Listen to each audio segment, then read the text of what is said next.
usi mai alau whaafafonga. Telefon mai Samoa ia sa taitasi, ua au mai mo oe ona o le langolango mai a le talofa voucher.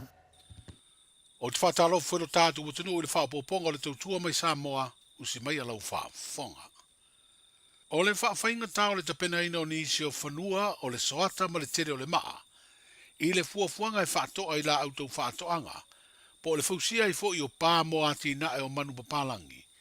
O le au tau nuu le fesoasoani le malo seina, o le a fesoasoani i le atulanga. Ma o le tamaita i pāle mia o le malo tausi, le fionga fia mena o mi mata afana i a tau a le foa i a lea malo, o masini ma mafa maloli, whapea mea whai ngā ruenga, a wale sua ino o whanua, mo le ati na e o la fumanu, whapea ma whātoanga.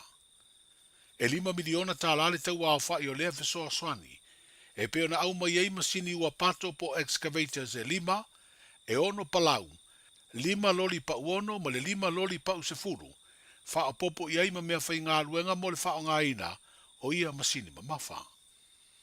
O le urua i sere selenga le tu malo vai singano tasi, le ana whai atalua i nei na wha iloa lau te lea i ele minstao wha ato anga ma whai ngā whaiva, lea fesoa soani mai le malo saina. Ai o le asunga fua o le nei vā yaso, na tau au ai ele fionga i le pāle mia, ma whaafetai ai lea malo i le anga le lei whai pea, a wā le ati na e o Samoa. O whatoanga ma whai ngā whaiva o le kotu toa lea, e wha moe moe i ai le ati na e, o so se atu nu. O le iwas 4.2% o a inga i Samoa, e whalangolango i whatoanga ma le ngata i whale, o le soifua manuia i aso unga. O le au mai ai o le nei fisosoani o masini mai saina, i lalo o le nei polo peti. O se sila mamao lea le tātou malo, e ala i le matanga i wema. Ina ia toe ngā ngau le vau, ma tina e o tātou lau whanua, mō le numanai manuia. O tātou ele o lo iai le whamanuianga mō atina enga o pātoanga, e tai ane. Ua whaaffaingata mo i tātou no na ngaruina. Ona o le ngawa, ma le tele o le maa. O nei masini o la fisosoani tele lea, i le tapena ina o whanua mo whatoanga. Ma le avese ina o maa iso stūlanga leina tāra whianai. Mo le whaaffaingo fia ina o tātou ati nai tau whatoanga. O le nei whainga, o le alei ma mawarunga le whaonga ina o lau whanua, ua lava tāpena ina i se taimi humi. E le ngata i lea, o whanua sa lea mawhai o na whaonga ina mōmua. O le a mawhai o na tō ina, ma ati na ina whea maia. O na awe sea maa, ma tapena ina le lei mo whatoanga. O le whamoe moe i a whawhaingo fie, ma fisosoani i le au whai whatoanga. I le whalau te le ina o lau whanua, e ngā lua ina mo ati na e whatoanga, ma ati na e o la whamani. Le fionga i le pāle mia o le malo tausi, le fionga fia mena o mi mata afa, i se vaenga o le na saunuanga whaafutai i le malo saina, i le fesoa swani wa au mai ni loli ma masini ma mafa, e fesoa swani le au whai whaatoanga, whaapea le au whai lafu manu o le tātou tino. Wa whaawau na tuli le whaasalanga iwa tausanga i le whale pui pui o ta ala tiasi ta ilo. Ina wa whaamao nialo na morianga o le whasi o ti tangata pa i valea. Ina ua te ena ai le whaamsinonga o tālo sanga, a le whaamsinonga mawalunga. Lana tālo sanga apini na ia to ilo na whaasalanga na whaia, e le whaamsinonga sili. Le ana a mata le fua le sfurulua tausanga. Aina tau nu e tuli le iwa tausanga ma ua to e se ai tausanga e tolu. Ona o i tū de lei whaasino i le ua molia. Wa whaalia le whaamsinonga o tālo sanga i lana whaai unga. O le tolu tau sanga na tō e sea. O se whaailo le alofa o le whaamasino na whaia le whaai unga. Ai ana o seisi whaamasino, e na o se furulua masina e tō e sea. Pe a fua i le onga o le soli tū la fono, ma le wha o ngā e ta ala o lana ta avale o se a upenga. E wha o ai manu atu ngā i le na whano le soi fua i le soli tū la fono. O le isi tū i le sila le whaamsinonga, sa a fia fo i le ava malosi i le teimi na whaatino ai, le soli ngā tū la fono. O le na moria sa i ai se la fe ese inga, ma le na maliu, A o tangofia I la ua le ava malosi. Ma whaali ai e leo nā luai le ua mōlia le na ta'vale. O le tu ainga o le RAV4. Ua soa le ua maliu a o savali le ua tele. Na ia toi whaaso le muri le na ta'vale. Ma tai ai se vaenga o le tino o le na fia. Ma o le onga o manua na mafuai o na maliu Raymond Taituave.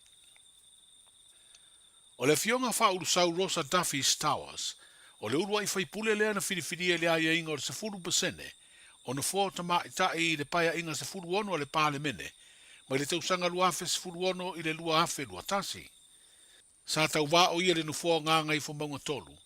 Ae sa le manuia le whainga pālonta le lua afe 10. Ai ina ua mana o mia le wha amari eina o aia inga o le 10% o nufo tama I tae le pāle mene. O wha aurusau na ausia pasene o pālonta. Sa ia maua mai tama I tae umana tau vai lea whainga pālonta tele. Ma atoa ai ia te ia le toa lima o whaipule tama I tae. I le paia inga 10. A le fono au whaitula fono. O le paia inga na so ai. Na whai ai whina unga le whaam sinonga. Pe lima pe ono no fō tama I tae. Ai na o I le toa fitu. Na toi apiri le whai unga le whaam sinonga mawalunga le vaenga wha upu vain. E pui pui ai a te tau o tangata. Ma au mai ei le tau tonga ua iei nei e te tau o na ono no fō tama I tae le pāle mene. E wha maria I nai le 10%. Ai le toa lima pe toa fitu. O leo toi wha I loa le tau vāo le fionga wha ulu sau Rosa la vea. I le palo ta tele ia au kuso. O le atau wā fo I le nufo ngā ngai fo maunga tolu. Lea sa tūla I mai eile sunga la auli le ua te apolata I vau fo si Smith. O le tai o le vanga wha upu whai. O le wha tua I le atua sa moa ua tasi. O lo tau vā le fionga wha ulu sau. I le fu al vanga wha upu whai e pui pui ai a te tau o tangata. Lea sa ia langolango ina au a vea I ma whai pule. Na atoa I eino fua e lima o sui whai pule tama I tai. I le paia inga sa furu ono le pāle mene. O le whainga whiwhiringa lava o loma nei le atunu. O leo wa toi mōni mawina o le ato e tau vāsui tama I tai e to lua na whiwhiria. I tofi o le pāle mene ia ia inga o sa 10%. I le paia inga sa furu fitu o whaata ape nei. Ai wāla au le pālota ia au kuso. O le fionga ali ima le manu a lofa tu au. Mo le tofi wha oli o ala taua I sifo. Fa pea le fionga whaangasi ali I sa poa whiang iai. Mo le tofi wha oli o ala I pata I tūpa I lalo. O I tūmalo wha palota fo ia na tau vai I la ua. I le palota tele le lua orua tasi le fua. A le vanga wha upu whai e pui pui ai a te tau o tangata. O teu ngore tū la fono whai ngā palota sana una wai le malo. E suia le aia inga o le 10%. O na fō tama I tai o lo ta oto I le pāle mene le whaitonga whalua. Fa pea whelafula fo inga o ia teu nga ele I maea. O le awhito ai loa le lumana I o ia teu nga. Pe wha awau, pe wha asoro muri. I le finangalo o le tātu o tunu I le na whai ngā palota o loma nei. I se whai ngā malo fōu e tūlai mai. O le awhio anga o whenga I le tū malo wha palota o sanganga lua. O le urua I sui tau vale ua mamoli alo I atu nei. I le vanga wha upu whai o le Samoa o poto po le Samoa Uniting Party. Ma o le ato e fina wai le tō wha maulolo tawita amosa. I le na fō le tū malo na se e iai. I le paia inga se furufitu o le pāle mene. A o langolango I le pāti wha upu whai. E pui pui ai a te tau o tangata. O wha sa launga I fso ta inga wha o na pōne I lea vanga wha upu whai. Sa mori mawina I lea wha moe moe. E pēna sa a wai le pa ia mawalunga o a inga sa ngau I whale ai. Le susu o whata ma maulolo ta inane le vanga nei tu la whale. Matui sa mau.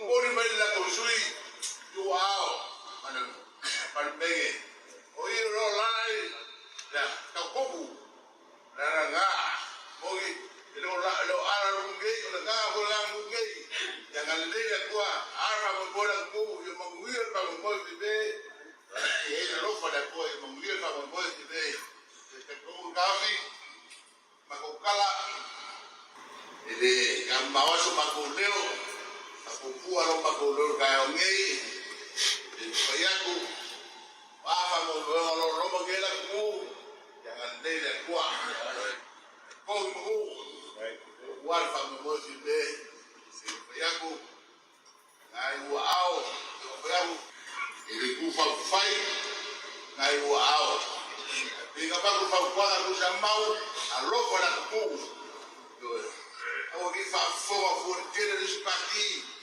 au fai ma e ko rosi si fala un sale tua con mira Samoa ya e ko ma ya la mupori la ia ko ma ko sui sunga maurolo a mosa He pea na sila fia, o le tō wha maulolo tāwita a mosa, na mau aire nu mela tolu sfuru ono no fua o le paia inga sfuru fitu o le pāle mene, na au si aire lua vai tolu na mawhai o na pāsi ai, teu ngā le wha vai lua o lua lima. Leo wa toi wha fo i ei ngā ruenga, ma le pūlenga o le wha amsino ngā lea tunu u, i le tūlanga sa iai mo mua.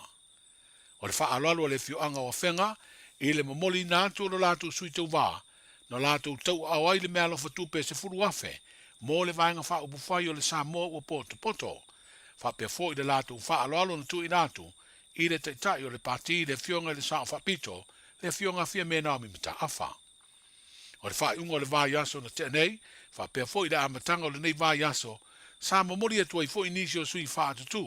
O le vaenga wha upu whai e pui pui ai a te tau o tangata, wha pia le wha atua i le atua, Samoa ua tasi. Ma o nisi o ia sui wha atutu, o i la tau sa tau aveina no fo i tu malo, leo le ato e tau vai. O nisi fo i o sui, sa tau vai le palo ta tele, o le lua o lua tasi.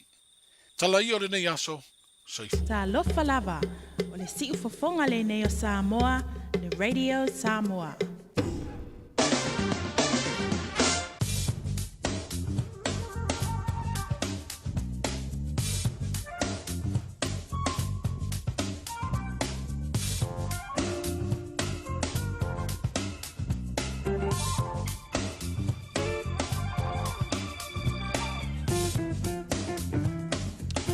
Le dawa fa fonga le tru se fa po ponga na un ta tu tala mai nga lo mana un tanga vaya tipi au tanga vaya e le fo ya wo le solu fu mo fa o le masina ne uni lua fe lua lima la joe me fa yona udan tu mo la fa fonga ile tu lai fitu ile po ana nei e mo te brengo nei le tanto talo le taumo au ki lani ma Samoa e le ngato le so e va pe fo ye se va inga mo le aso a tai au pe a tanto golia le lo fa malanga le o le tampa au sili lunga o le venga mo au ki lani le so fa mele official va ai tau e langi le lei ia le tau e ono a wani si no fanga mai angi malu mai fo isavili ile nei a solua o le mafanfana ile somo au ki lani sful fitu tikeri o le marulu i le poa na nei e iwa an tikeri e ngoto le la i le se fulu whamiru te ai le lima i le fiafiana nei. O le venga mola soan te amo au ki lani o soane le la i le whamiru te ai le afo le fitu i le tai au. Po mei e langi le lei le tau, so vili weli tu i mantu i sae, pe lolo le malosi o langi mai i taimi o le auli. Tala whantu i loa lei lo tātou o turu i Samoa i le rivaingo lea so le venga nei le tātou tala o le tau, mo o tau e peora au na mai le official va ai tau mo lo si la fia. O au o Savili e whiololo le mahalo si o le matau polu o lo ofiti ai pea Samoa i le so, mai au mai au ma timo e a fi ai le tru o ini si o taimi. O le venga mo la so mo Samoa e a wawan i si o taimi ma rei timo to ulo va vasalo ai, e whiololo le mabafa ai popu fa pea nai wila ma fai titili. O le venga mo la so a tamo Samoa le a ta ape solo ai timo. Tulanga nai peo ni yai wing o le tau le nganta mo le so, before i le so an tau mo Samoa e before i tanto i nei au kilani i Aotearoa. Whaasilsilanga tāua, o tau nui whanua o lo fau mo le tātou whalaoloa o le e Veni Pacific New Zealand i Aukilani nei, mawala e dog pa tamaitai. Ia e mauki ngō fo i lava le vinga o papa i songa a lo o fau. So mai i le e Veni Pacific New Zealand store, mai le asonga fuanga i le stonai, se fulu i le taia wanga i le ono i le fiafi. Tu atusi o le tasi John Galter Drive, Auckland Airport. Whaapsanga i tonu lava ma le KFC, au tawhane o le warehouse i le shopping centre ale malai valele. E Veni Pacific New Zealand store. A fio mai loa Samoa. Hey, don't be that guy or that auntie ignoring a sore throat. This isn't just some drinks and lemon tea in your sweet situation. Untreated sore throats can lead to rheumatic fever. Nobody wants that for their family, eh? Go get your Pepe's sore throats checked at your GP, school nurse or pharmacy. It's quick, easy and most importantly, free. So come on, whānau. This summer, take care of your tamariki. Get it checked and get it treated. For more info, hit us up on socials at Stop Sore Throats or visit stopsorethroats.nz.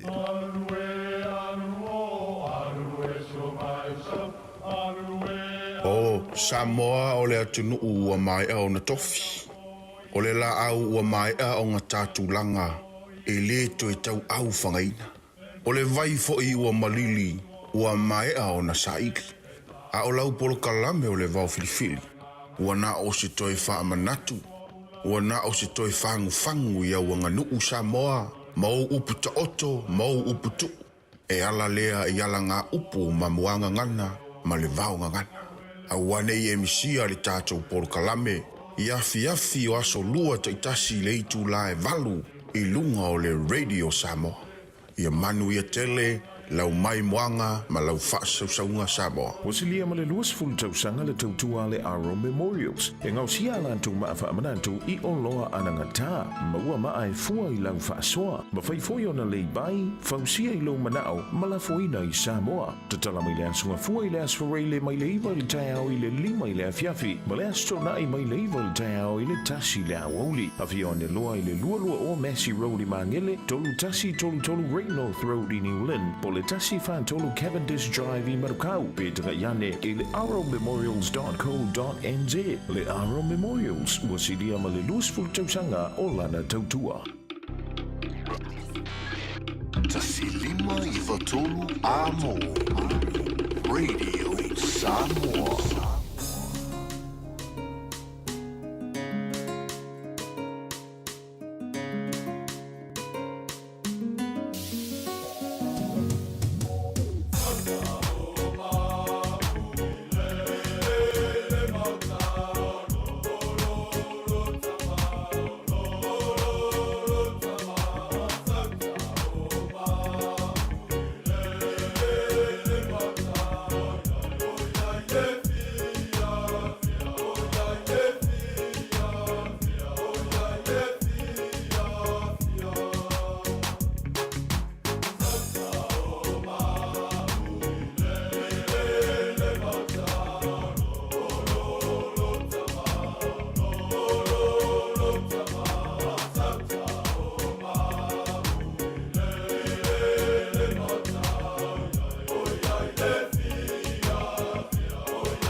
Radio Samoa. تسليمة يبطل Amo.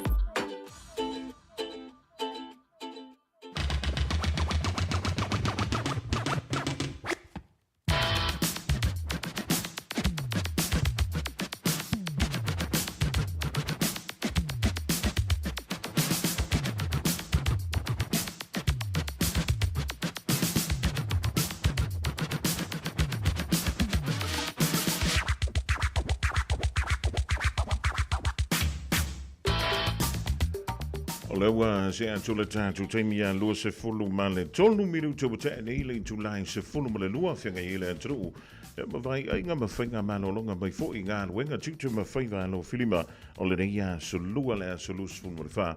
Le rima sino yuni lua fe lua lima ma lo le soi fu ma luia ma le langi e ma ba. Te mailo tau soi fu ma lo ba tau nei ola e lo tātou tapa au le langi e wale wha wa wino ngā ruenga tutu ma whaiva alo filima.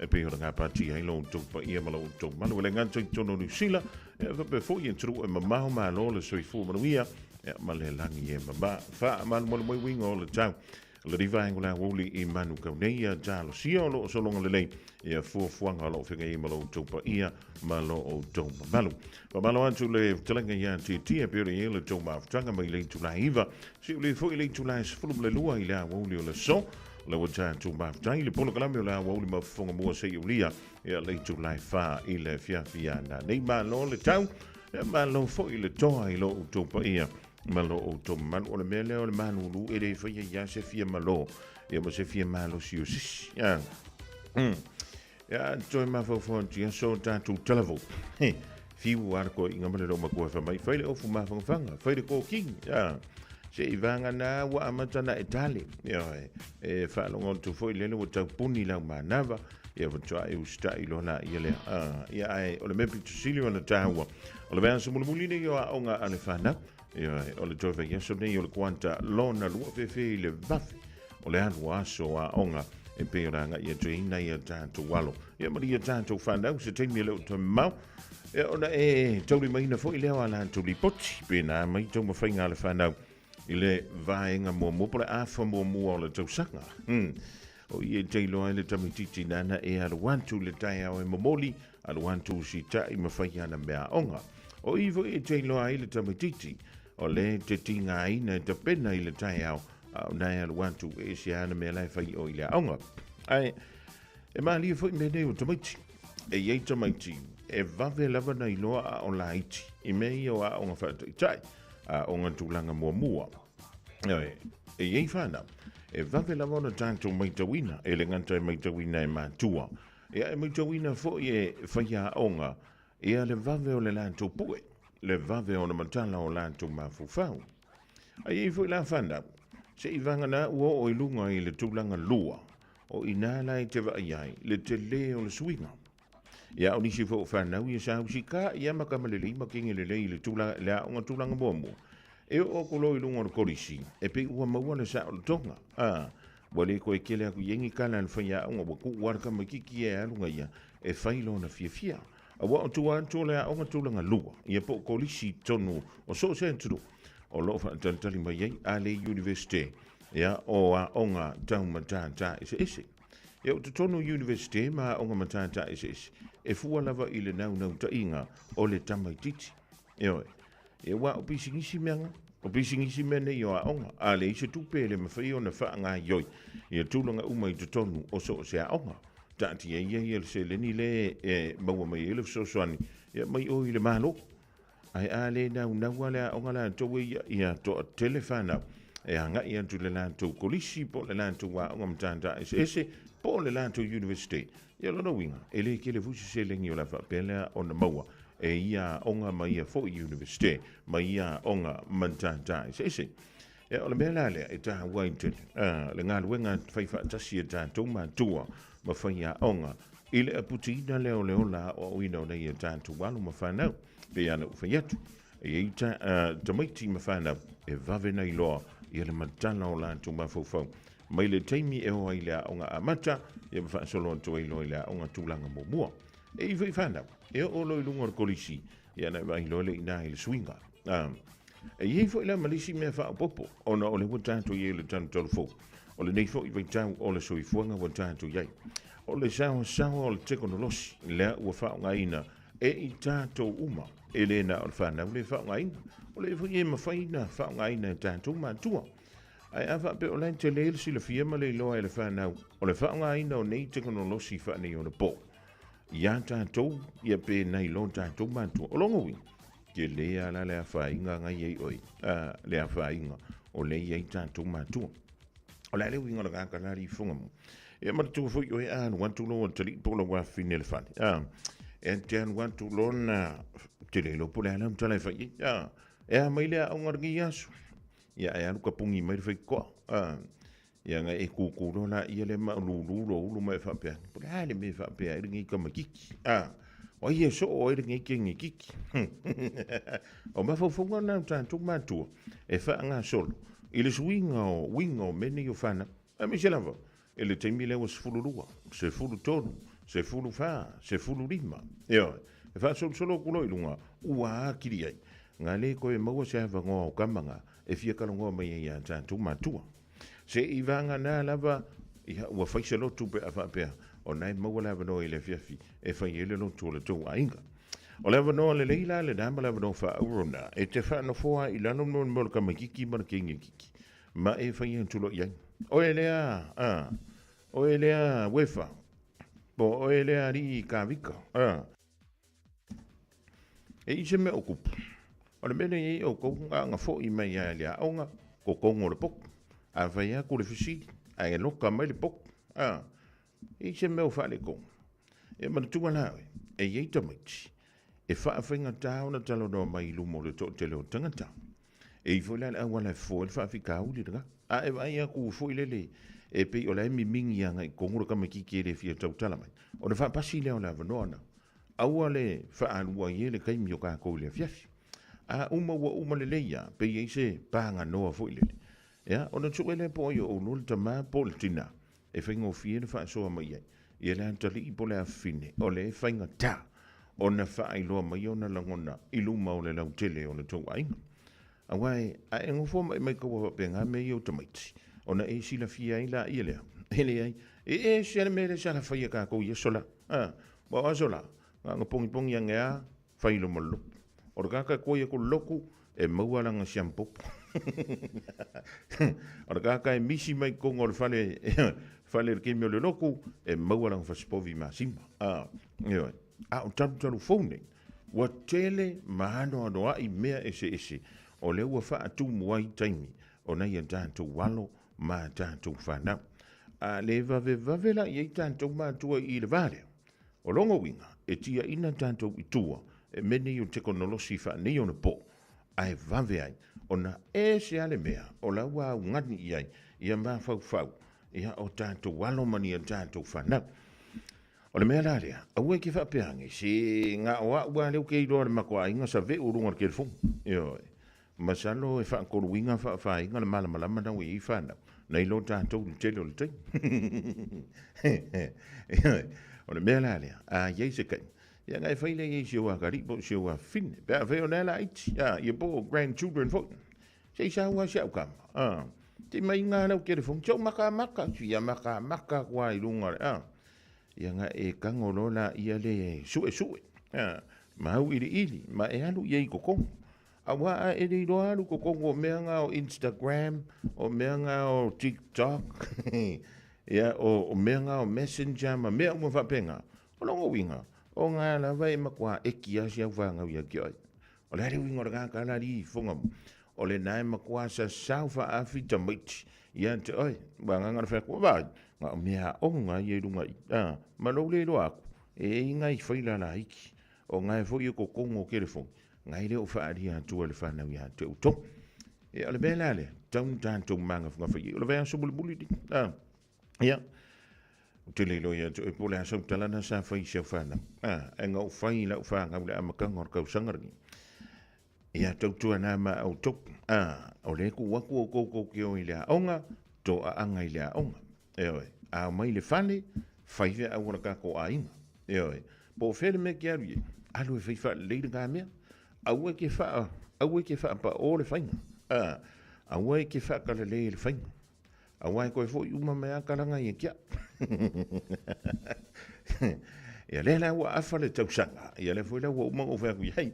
Wa ku waianga o mele li box. Se ia o va ai atu iai. Pe na o ngalo wala usu le kai au. Maia yang wat. E o maia yungi le la you like. Ia e se ia o ka ko fa usanga. Fo mai e le ma fai el mo ka mikiki ngai na langona o tatou matua. Pe a e le fa ngo fo le ilano. Ma e ka ukala iai. Ya antonu te fa longo foi ni su te mi fa pe mai ni fa mtalanga oi e i ma tua o le mafaiona tala no ya lan tu fana au o le ma fu anga wale ngale mafainga e karango si fa ya no fa ngo tu le ni su tala fa mai ya a fu ila le ko isfuru lima sfuru ngo ka usanga ya la pa time nga sawa pa time nga polo makua pe por ko ingai i longa pe le koe kaukala no. Ma whai aku iei le koe inga male lo makua. Se ke fia arua kua i. O manga alu le asu waleile. Moe le asu le au a koa le asu ko ngai. Anga ngaka le wha koe whamai. E hile mero koe fia arua kua. E mangkua ngaua o manga pasasa le pei. Iau a au. Po ngaua makua mawhanga whanga. Ia le se lengi kongo lau account. Ia nganga e whapea kua. Ia ma aisi au kam sawe hatu. Wai e le mere wa kupu. Wa tantou whaatanga ina le mole mole tamititi e halwe ka whao. Ai le o le meanga ngau mai i kako. O le meanga o mai i kako. O le tūpana vai o ari.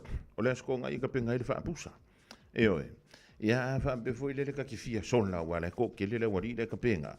Ia ngoko whainola ia le ia i le ko inga maloma ko. E le mako vasenga le whaingi le asko ngai.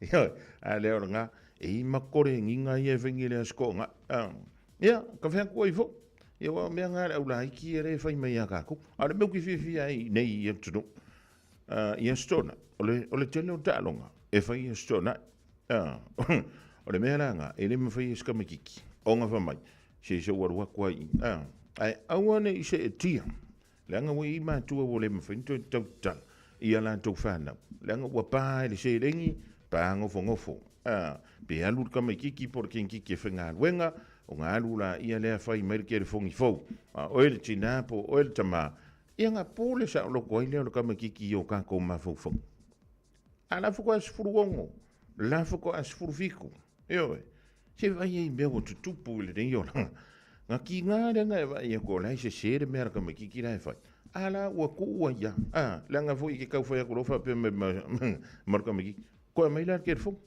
ko mai la kupe ren se lo fi mo kam ki karango mai fa penga ya kia fa mai ko mai ya o fa ku lo le ta cha su mai na su nga ngo foi la lui o e man ko le so nga e fanga wo e ki mu nga le so nga e fanga wo masalo pe luas fulu malefiku tikeri le vevela o le aso ngai whanga. O meo mawhau whaunga o mengi o ka maki. A le vave i ei tātou mātua. E alona winga. E slaku waraka makiki pule sa loko yo kako mawhau whaunga. Aua nei a vea mea ua tātou maua. Mai le whanau. I sina taimi pō. Ma mea o le a kako le whai ai unga te tau. Ma whai ai whautuanga. Ma tima inga mō lantu o langa lalo wawa. Ja, e la tala le no fe antu lisi fo yes. E fa pea. E yai ni sio ainga. Na se fulu no lava tok sanga le titi. E fa pea no markana orka mikiki. Kare ko fia onga. Yo. Ala wo senga sfurkasi sfulurua pe sfur ko fo. Oile sfurkas. Ia nga. E ana no fule me ma tau e ka kaunga e manga ku. Fai kau kau sanga ia nga onga. O lea ko e lua kausanga ma le afa. Pe afa i o le uba o ngā kongor kausanga le ufea kualang karanga ia au lua mātu. Ia e maratu. Ala se kai mirenga i ki ngai e tausi ma ave i le aonga. Ma ave i a o ngā mea. Ave le falasa. A le was furu o ngā whamea alua whaingarwe. Le ngā lewa wa ia ku isi anga wo. O la wa maka ngau ura kupi. Vai e ke le o le whaare konga. Ia. Ia, o inala, o le avanoa na tātou mātua. Ia e mawhai o ngā musu aku i on karinga. Mili whaalele on talinga wha mawhana whana. A wā le malulu. Ia ma e whai antu i ai. Sia u kā mai. Sia u wakari i ngā sa uia oi. Ia e mga kualelei. Le kimu ia ma le la inga o siuka ba. E wha o ngā. Koi ke kia uma. Au e ke wha vai vai. O te mana tua ina. Si o u ainga. Ile a matanga sayai. Ile matitiva. Si o uta mamala na mata fangota. Masi o utina ile umukuka. Masi o mato faleo o sayai. E tau patu lo na fola.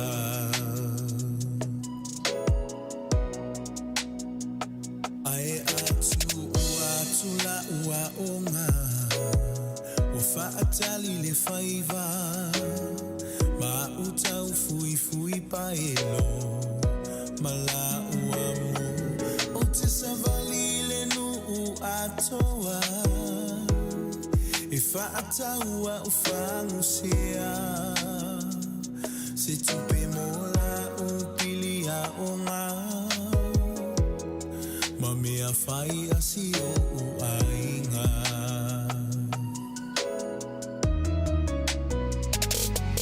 Ele alo le mativa. Le tango le masi o ainga. Tele ifia ai pe o te falolona o. Sa oloto ile faleo o na mativa ile tino ai sama o la maya que riso fa fitai ile luanga le salo fa o mato ai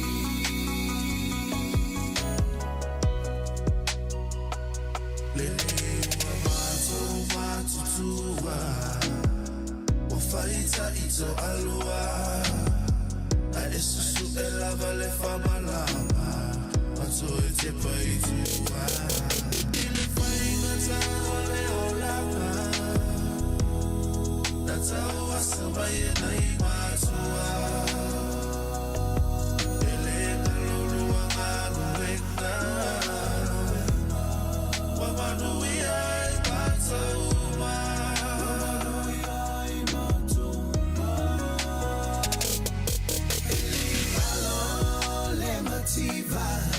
Le tango le mausi au ai tele ifia ai pe o te falolona o la sa o lo to ile faleo o na mativa ile tino ai sama o la maya que riso fa fitai ile luenga le salo fa o mato ai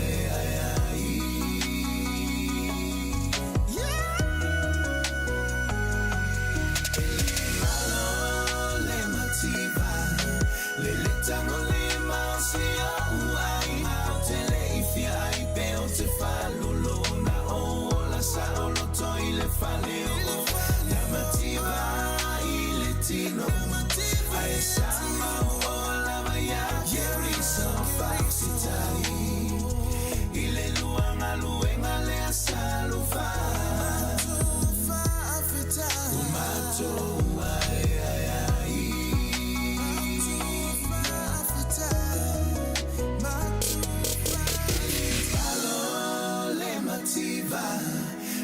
tango le mausi o ai tele ifia ai pe o te falolona o la sa o lo to ile faleo o na mativa ile tino ai sama o la maya que riso fa fitai ile luenga le salo fa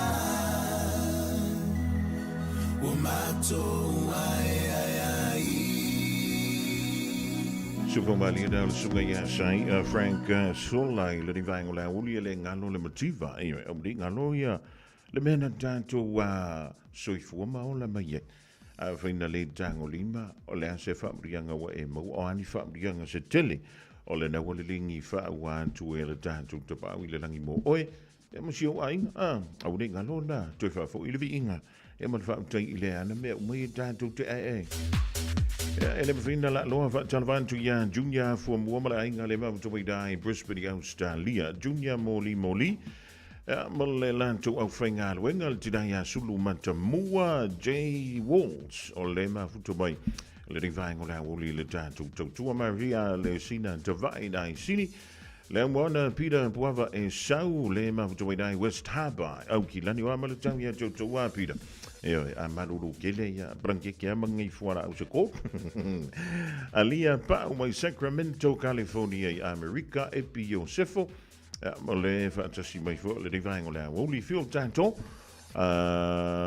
si Yuli tala ivi fondo toi va pe fo ia Anita Saulo ava fausia oti ia va pe fo ia le sunga le tia kono dike tanele o le uta mo ia fayon tuil towns full mo le lua tili fa vitai le ma to dai Brisbane malo so fu mo wia tamana sila o le fatasi mai le vianga o sale lua e fale ali malo ali le galue malo le o sa e mau tau mala le fatasi mai le rivaengo le awo ia a weringa le ia joy se time ia le tatou polo klame le so la mo wai fo 11 no until no antuai e mo si o mi sta to lipoti le vianga ia le mo ia va mai na vai ia e so mai ile so nafi ia mo tau le bango le so le fa se non ko ile to to ono le ono fa nga solo fa wina ile fa unga ole nei fo I vaiaso fa silsilanga taua o tau nui whanua o lo faumo le tātou whalawalo o le e Veni Pacific New Zealand I au kilani nei mawala e dog pa tamaitai ia e mauki ngō fo I lava le vinga o papa I songa a lo o fau so mai ile e Veni Pacific New Zealand store mai le asonga fuanga I le stonai se fulu I le taia wanga I le ono I le fiafi tu atusi o le tasi John Galter Drive Auckland Airport whaapsanga I tonu lava ma le KFC au tawhane o le warehouse I le shopping centre a le mala e valele e Veni Pacific New Zealand store a fio mai loa Samoa A o tātou wholau I teimi whainga o le soifuanga. O le ka for you o le awhiso soani mo oe malou ainga I se sā tau maualalo. I le teimi nei o loo maua le SUV a mata mai le vanu se fulu tala I le vaiaso. Piki apu a mata mai le na o le se lau 5 se fulu tala I le vaiaso. Ma tau te wheso soani atu ia te oe malau paketi. Se su mai loa, talia so se laisene, New Zealand po o Samoa, ia iai se ngaluenga tu mau. Vili mai loa I le car for you, o valu se lau lua fitu, wha iwa ono malu. O valu se lau lua fitu, wha iwa ono malu. Pole mtuatusi o le tolu se lau Great South Road, Manurewa. O le wha toa uma o tātou tui pui pui ar COVID te tau ona whai. O se au wala I tau sia le lei ai tātou, o tātou tua a mātutua, mai e pele I ai tātou. E pipisi le COVID le vau tangata, lea e ono a whai na ai tātou uma I a wala ese.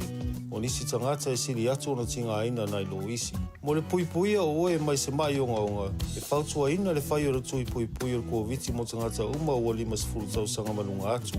E le ai se tutongi, mai ma whai ona whai pea uma le ono masina talo ona whai lo tui pui pui rata mai ar COVID. Pena e maua fo e wha mai. Mo le whatonu ina o sau awa noa po le fia maua o nisi whamatalanga. Whawhatsota I lau fo mai po le whale talawai. Pete tanga I le bookmyvaccine.nz. Radio Samoa Tasilima I batolu Amo Radio Samoa. Tasilima I batolu Amo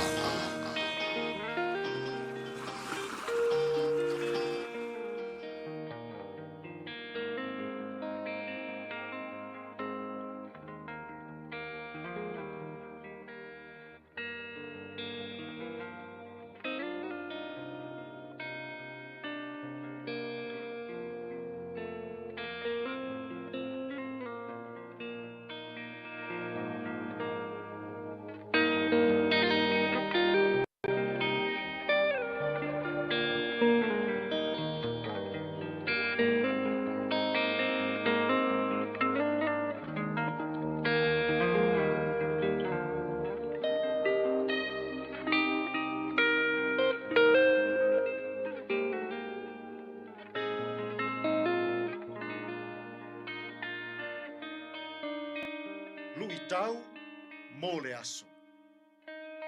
Fai oe mafaa o ao o mea lelei umalava. In everything, set an example by doing what is good. Tito ilona mata upo e lua, o te whaita wina, le foi upo e fitu.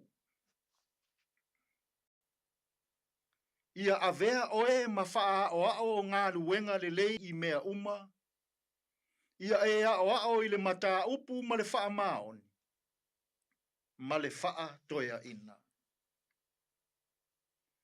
O tito, o se whaife au talavou, o loo ngalue I le e kalesia I ke reta. O se atali whaaleanganga o Paulo, ina ua whaatu wina le e kalesia I ke reta. A wina e Paulo, tito e ngalue ai. Peitai, ua maua e Paulo, tala na momoli atu, e iai whaafita auli, o loo tutupu I le ngā ruenga tito. Peiwa, tau pala ai tito e tau tala I le upumoni. O le mafua angala lea na tūsia ai loa e Paulo, lana tusi le nei I a tito. Fai mai Paulo I a tito. Aua e te fefe. Loto tele e tau tala I le upumoni. Fai atu I toia I ina. Ia mio wha toia I ina. Ia ola wha tua. Ma ia ola wha maoni. Fai atu I olo matutua. Ia mio wha olo matutua. Ia wha pale pale. Ma ola alo lofa. Fai atu I tina talavou. Ia alo lofa ia lato whanau. Ia alo lofa I o lato teito o lua. Fai atu I taulerea, aua le fefe. Ia ola whaalo alo. Ia mio mama. Ma ia alo lofa, ia lato wava. Ae whaai mai le tusia Paulo. Fai mai Paulo, tito. A o oe. Fai la oe ma faa o mea ia. Fai oe ma faa o le faa maoni. Fai oe ma faa o le faa alo alo.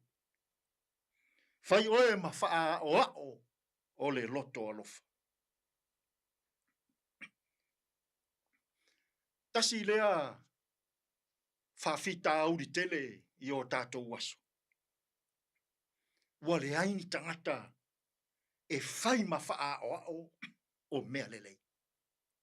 O le liu tau o le neias. Wa fia maua I to tonu o ainga. Fia maua I to tonu o nuu mālalafanga. Fia maua I to tonu o le malo. Fia maua I to tonu o le e kalesia. Ni tangata e whai ma wha o mea lelei. Whai ma wha o le loto wha mangalo. Whai ma wha o le loto ono sa. Whai ma wha o le loto alofa. Whai ma wha o le loto mama. Aia, I le neifo yaso. Pe a se I whai ia oe ma wha o mea lelei umalava. Tātou te tāro. Lea tuai. Lilingi mai au whaamanuianga, I tautua ma au nanga a lau leitio ma lau televise. Whaamanuia le au whai ngā ruenga I alii ma tamaitai. Whaamanuia le whaafofonga ma le mai moa sila sila a lou atunu. Whaamanuia fe au ma ngā ruenga ua lau suai o tangata I lene yaso. Lui tauina pesa moa I lou fina ngalo pa ia. Lea tuai. A o mai pesa mo. Ia fai I mātou ma faa o mea lelei. I to tonu o a inga. I to tonu o nuu. I totonu o le malo, ma totonu o lau e kālesia. Lou lava suafa Iesu, ua mātou tatalo atua i nei. Amen.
Lado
Joe Afamidu John Talo le tula e tasi le rivaingo la uli mole antulanga nga fa tai le sunga i le fai au ya Reverend Edison ngafa mal polgala mena le lui tau mole aso mo tanto a ve tanto e me fenga lo nga mo wai le file mu ya want to tonu ya nto oi ma mo tanto ya ni upu mo le fa mtalanga e to afi mali e le aso e woni a ve tanto e mangi alo yafi ya kidding sa saufa afi ia le vevesi o le ngila lo lang ya ole anto mo wona fa poponga i le awolia taiao na sina fa e mo la titi tuale o le tala le o le usa no le li ia presidente America fa mai o le wa mali li isala e lumala tudu o Iran o le antau fiele tawalo fo ye le vao ia tudu e lua peita o le ele isa no mai le tai o Iran, male pale mio isala elu, e wha mauri ai, o le antau fia le whewanta wa i o nei anturu e lua, i se taimi lanta mai. Na whanaina i lalo e le vaenga o le militari a le anturu o Qatar, i anilo ke tina wha pelea o na whanatu, e le anturu o Iran, e wha lea ngai nai, ia se tasi o vaenga o le militari a Amerika, o lo i aile i tutonu, o le anturu o Qatar.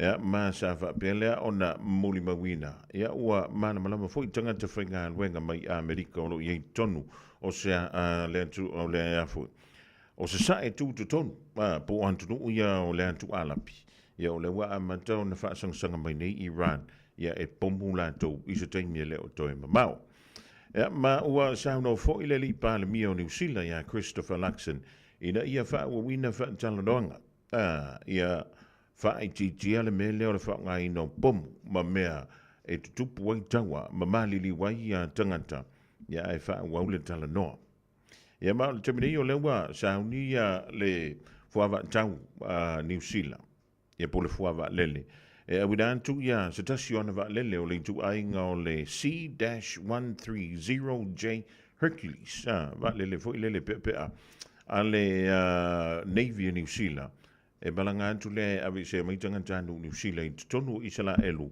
antu ai foi male antu o Iran be afai o le mo mia ia le sosani ile time nei e o stela antu da mo ile rivaingo la woli e toi foi e tuai e fa wa wa ngalo wenga tute ia ma fai va lo filima ia ma kau apa lai foi ia ka ko livi mo le tu wai o onga alefana.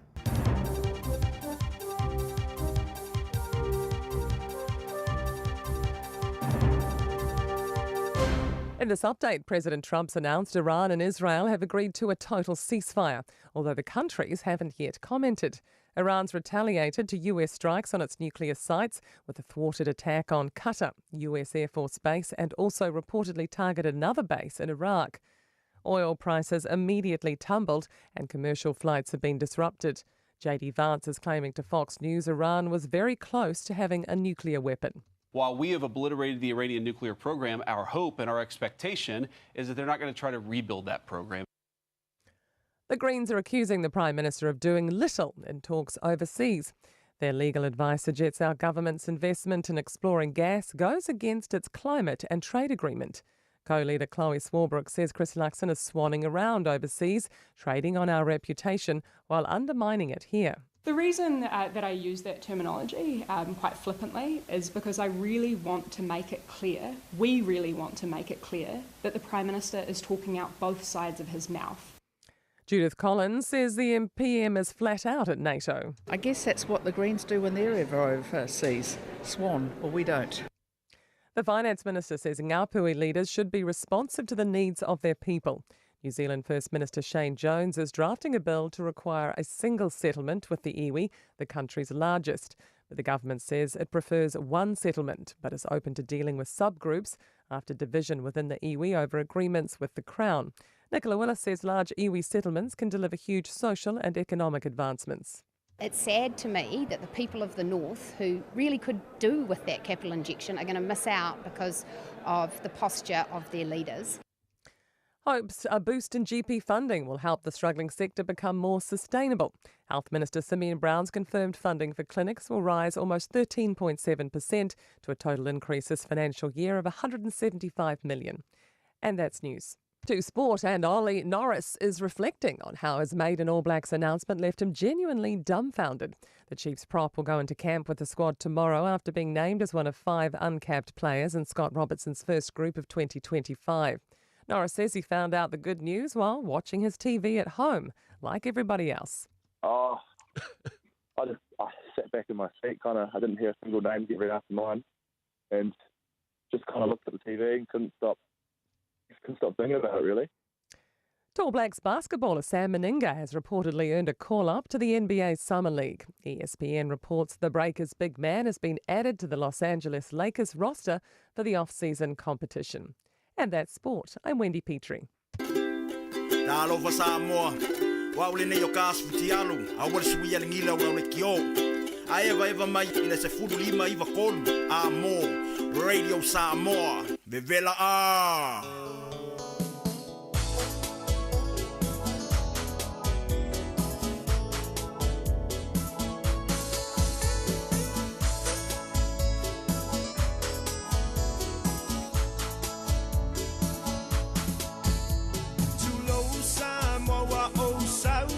Tala tala le leona motu o le pawa e mala malama pongai olo ui o fa apea lo na mafua anga atonu e fai malu I o se tasi I le nei o langa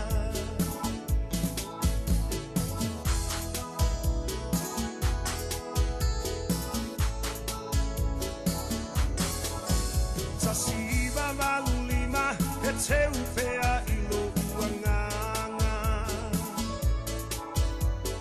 Amatanga o le pisinissimo se la asanga Olo amale fale aeta o fie matai Manatu ile malosi langona ile vai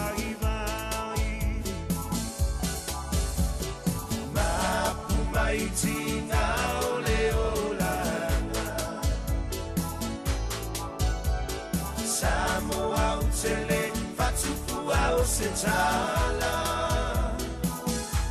Bolonga e tauma faye atina e Nau ia maua selunga nai Atali ile anga leanga Lea I se ono sai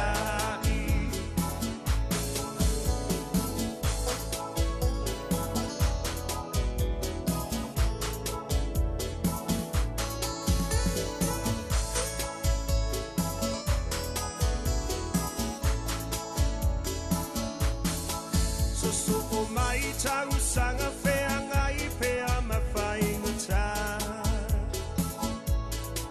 Nono fo I manono uta Wa pei I tau se pango tā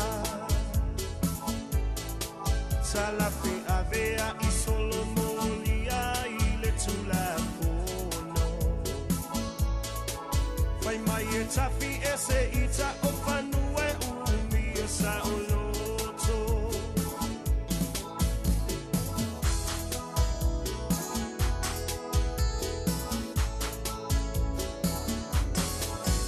Pena paana tinati inga uta ole puiai Elangona ole fefe a o Yesu na ia tai Tasi va malu I va mapu I maota o tau pau Ai amata le tanu finau ina ia mautu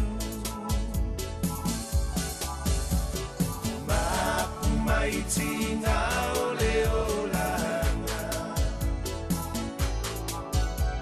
Samoa utele fatufua o setala Bolonga e tauma faye atina e Nau ia maua selunga nai Atali I leanga leanga Lea I se o sai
se tala Polonga e tau mawhai e atina e Nau nau ia maua selu manai A tali i le anga leauna Le ai se o musai Mapu mai tinga o le olanga Samoa utele fatufua o se tala Polonga e tau mawhai e atina e Nau nau ia maua selu manai A tali i le anga leanga Le ai se o musai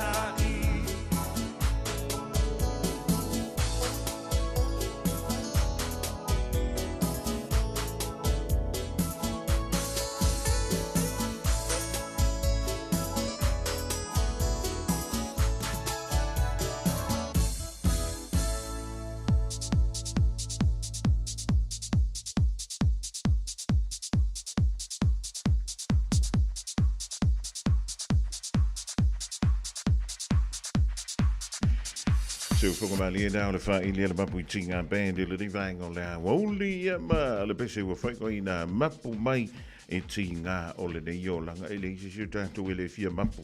O au lau ke fia mapu ai ska vare fō. Ia mai le tau tōmara o danga a le City Cars leo whaatasi mai ai. Ia le tō whaalea i a ulungia pira pira dato tasi ala o danga o longa lue mai ai le tamali i Samoa. I dai au ki lani se sifo i lona ai o Henderson. Talofa ulungia ma lona whai o le whaiva. Ia e moe whatalo whantu, i lau whatulenga, se o manu wha malo fo i le sei whomanuia, wha malo fo i tau tua tunu, ia i lau fo i wala uia, wha whaino al fo i atunu e masani ai, tupu mai e mais fo i nei tamā mātua, tina mātua, i la tau tono whatwhinga renga, o tono ta wale o whea lava le mea o le o māua mai tātou whasere launga le nei, ia o le o nanga masani, la o tau auna o luia, Peter Perenato, ia e ala antu le tātou ala leo, whailo whaalaulo atu tūlanga o tātou whaaftawa inga i lewa i taimi ma lewa i asu. Ia ma le tele o tāwale fau, ia a maise lau fau lewa i tāwale malulu, ia e mana o bia lawa le leo lo sa ina ia le lei whaaftea vea ino nei whanawa onga i stonu whalea onga. Ia o le nganga lea ma le whaaloalo whaafelo i atu lau whainga luenga le tua, ia lo whaapena lava o le whaio lanto o mtāwha ioi o le whaatitalo ma le whaanono ngā manu, ia wale manuia o le tātou ngā luenga whai Niusila, o fe la vole o tātou tautua i se wanu le ganga whaaloalo. Ia, malo le ono sai, malo le tawa tai o le menta, wale wa tau tino le solo le tamaloa, e o nā lava e tinga na tinga fo i lele so o nau pōna iwi le banulu. E whaamutai, i lau pule lea, ua e tutu lai mai lava e ui na tinga au, ia wale tautua ino le hanga i atu o le pa ia ma le malo le tātou. Turo sa o leo lau, talenga ulungia. Io e o le nganga i o le tāua por kalame o le tātou longo masifau. Ia whailo pe nei o tātou tama. A mai se fo i tātou o iai ia whala au masani. I ono nei vai tau o le malulu i o whaia maoso fo i mai fo i. A mai se ale ngungu o me whapena. To anga e tau e inu ale whala au i a inu mwhaili tau sani. Anga i whala au i e tau sani mo bona i nuai lea se manu le nganga whalo alo. O le tāua le o le tātou tua i o le whamanantu pea. Ia i le mamanu o le tātou atunu i al tūlanga o lo i e tātou whalau inu vai tau o le malulu. Mai se manu le tā ripoti masani. Ua e tali fo le tali al pangota, e maua lo o e maua kua ilo fo i mamako. Io, o le nganga ia se manu o tātou longo pea. O lau fautuanga leo o tele na maboli le i le atunu, ia i uma whang whala au mai urungia. O le amatul whala au o le whanaturo mo meo o lau la aua o le vau matua. Ia. Lai, o le palu o pauka. O avatu ia ua atili ai nā whaina i o tātou tangata i le nganga whaalo alu seu mai. Ale tā ua le tā whaatara lau. Ia, ia se manau mia vai wala au mai urungia. Wala au mai urungia. Ia, ia maua toi se pito swani le nganga whaalo alu. Malo, ia, se manu. Ia, whetala ia, whaalo longo no. Ta fata wai ta vale nai a inga Samoa. Io o le leo nai a inga se te dio o fautuanga e vatu o mai atu al ta vale te usanga le leo e piki e o a piki. Sole. But I want to se le tau e foi mai finance. Wa se le piki o ta vale nana al tolu kilomita.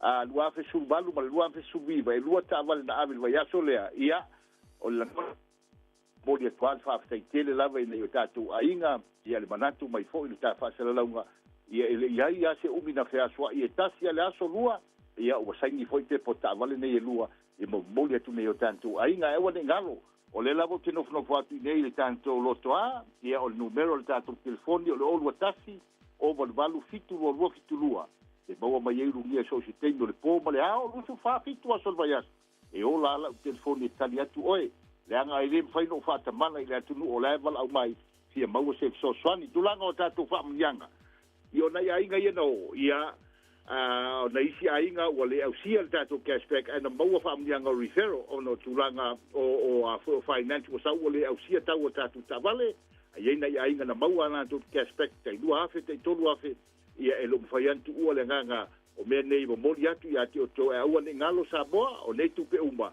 ia e tau o le toitongi o no le wha maulu mai i tuana i long ia e so soani nei wha avlawe o tangi mai eile atunu te mi sa vali mai ai tulanga o tatou lotoa te le tatou fōwili ai mnau mia se fōwili fō renta lua fe lufu lua lufu tonu walau mai rungia Toyota Hilux tau sanga le leile na walau mai rungia e le tau ngata tele au tau o tau ai e tele na fetu na iei tau i o ta vale lua fe lufu fulu lua fe lufu tasi ma le lufu lua o le tele ale vale fast fulu tolu fulu afe no vinga a sa wala finance na le tolu fulu ya ai wan fōwili lufu lua tau sanga le mele le iai le tatou telenoa ma fa'ailo atu nei vaega ia ua lava lo no silfia mana tua tatou ta'avale uma lava ia o lo fa'apenao na va'avaai kilomita ma tausaga ina update lau tiitie i luga i tausaga fou ia tele tatou red tele tatou fōwili o lo mo tatou red foa ia o lo i foi tatou foatoa mo nai ugalilaiti ai mai se ia nai fa'anau cinco o amataga venga i o le maua nai ta'avale tauofie lalo le sefulu lava le nai a mata ai lau finance nei vai tau tala i fai to o penki anti o walu manai ia nei vai nga tau ai o lo fe tatou lai sene talia fo lai sene sa boy ave to le tatou ta vale a we te pole pe na sa wal tau sanga le vala mai au e fai na ave to la ta vale fai fo le liu lo lai sene sa moa io nisi na va enga ba fo fanga o le tatou atu si o le tasi lo lua Lincoln Road ke ba wa mai ai tu ma le unanga ulia ia ma lau fai nga venga mana tua o le vaiaso fou ia e te maliu mai ua tu le tatou fale fou ia ua fai te tonu le tatou kofe ma tatou me ai e le mawhai na whaatamalantu le maliu mai matala au mai le tunu a mo le kaini ke wanu mo le atu le kanga whaafitai e mo la whaatou whala inga ua lava whauino tiu te mawhai mo le aso ia alo pania sa moa le tatou inga ia e ola la o tau au le lofo le tua sai fo mai manuia Ja, maar we tele la singo tutorial le ia so lua le to fa ia ulungia pira pela dato ja o le da la vai to la vasto ina ja ma tau oi o le mele ka o le fa ko le fesidi foi le fa bai o ta u ale tau longo le malo le tu ma kuai o ga ko le vong so fu le longi le to fa ia ulungia pira pela dato le tua Malau dangana ala City Cars te moe nai au ki lani i se sifole pitonu o Henderson walau yeile o iwa lua tasi lima valu iwa lua fitu o iwa lua tasi lima valu iwa lua fitu pole numero vala ufu ole oval selau lua fitu fitu tolo fitu valu oval selau lua fitu fitu tolo fitu valu ia e moe yeile anta mamoa antuai mastap wale mo oi malu wainga le nei fo i vaitau ole tausanga le wase antia luas fun minuto mute ane ia le tula e tasi Talo si olo so longa le leile fa o wina on tanto nga luenga September 5 lo filima ele ngante tono fale fa nga luenga eva pefoi ya to tono ainga elefantu ainga tosi o lo fenga yema o to lo tosi le to ina po le lo matua foi ye po nga fo e fa ko inga ke kai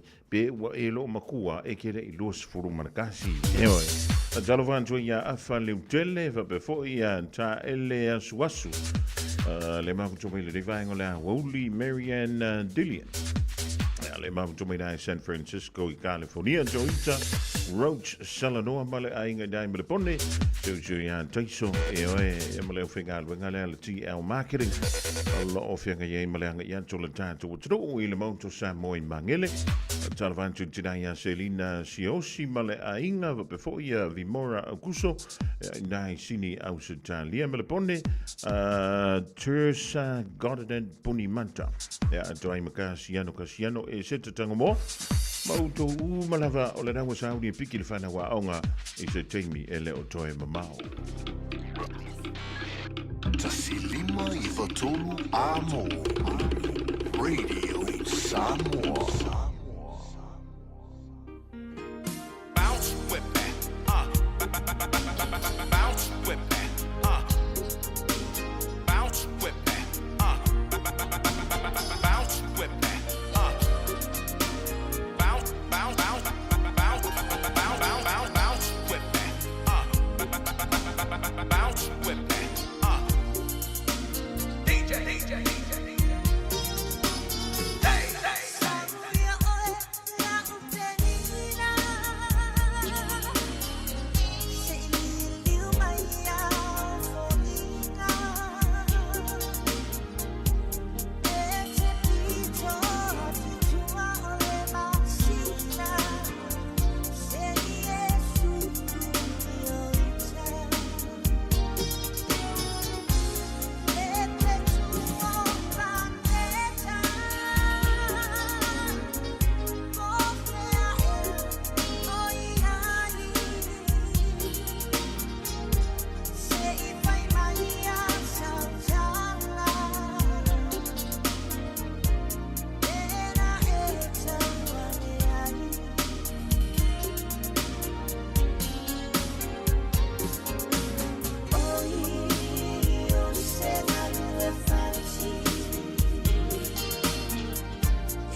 Sufongamali now le rubber band Samoa Mamoto Tasi Aswa Malefantunga Twaya le Punialava Sauya Oiloa Ma Lela Aparakashiri Zealand.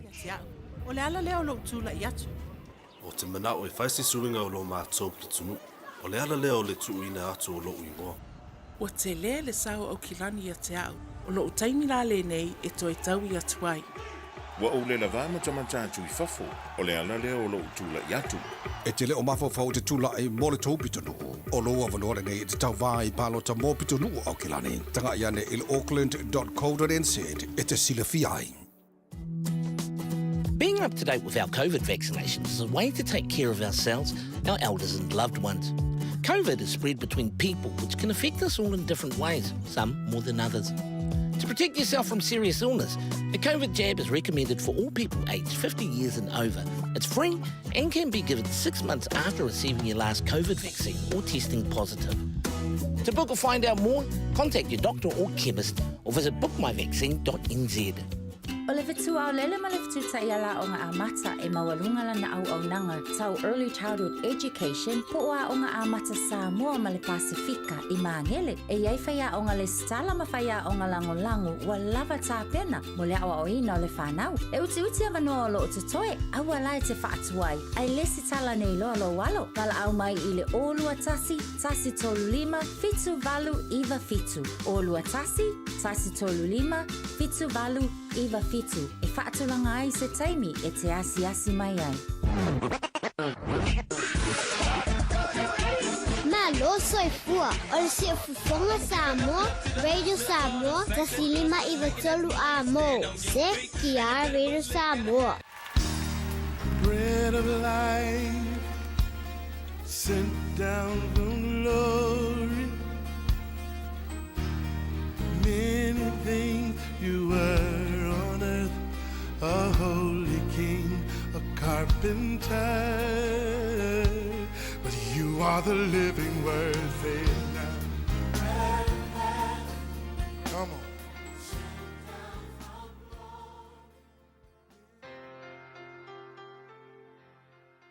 Au te whaatalo whawhoi tātou atunu I le amatanga o le nei aso ma le tātou porkalame o le a reto le ola mo oi. O le tusi lea le lua no fo inga tupu e fitu o le whai upes full wha e whapea a whai wha maua lalo lo nu e ua ta ua ai lo ingoa ma latu te talo ma sa ili I a te au ma le liu ese o latu wala leanga ona o wha longo ai lea mai le langi ma wha maa ngalo I a latu wanga sala ma wha o laina lo latu nu. O le upu e whatatau I le nei fwoi vai tau tātou iai e whapea o le fofo o le whaafita auli o whia ngai ma le tunu. E iloe atonu lo e iloina le tūlanga o iai nei a langona o tangata wa le kewa ai me o tupu mai whalongo fo I tala tangata e winga I le upu whai o le malo I le nei teimi o kako walo aku fo I le palota.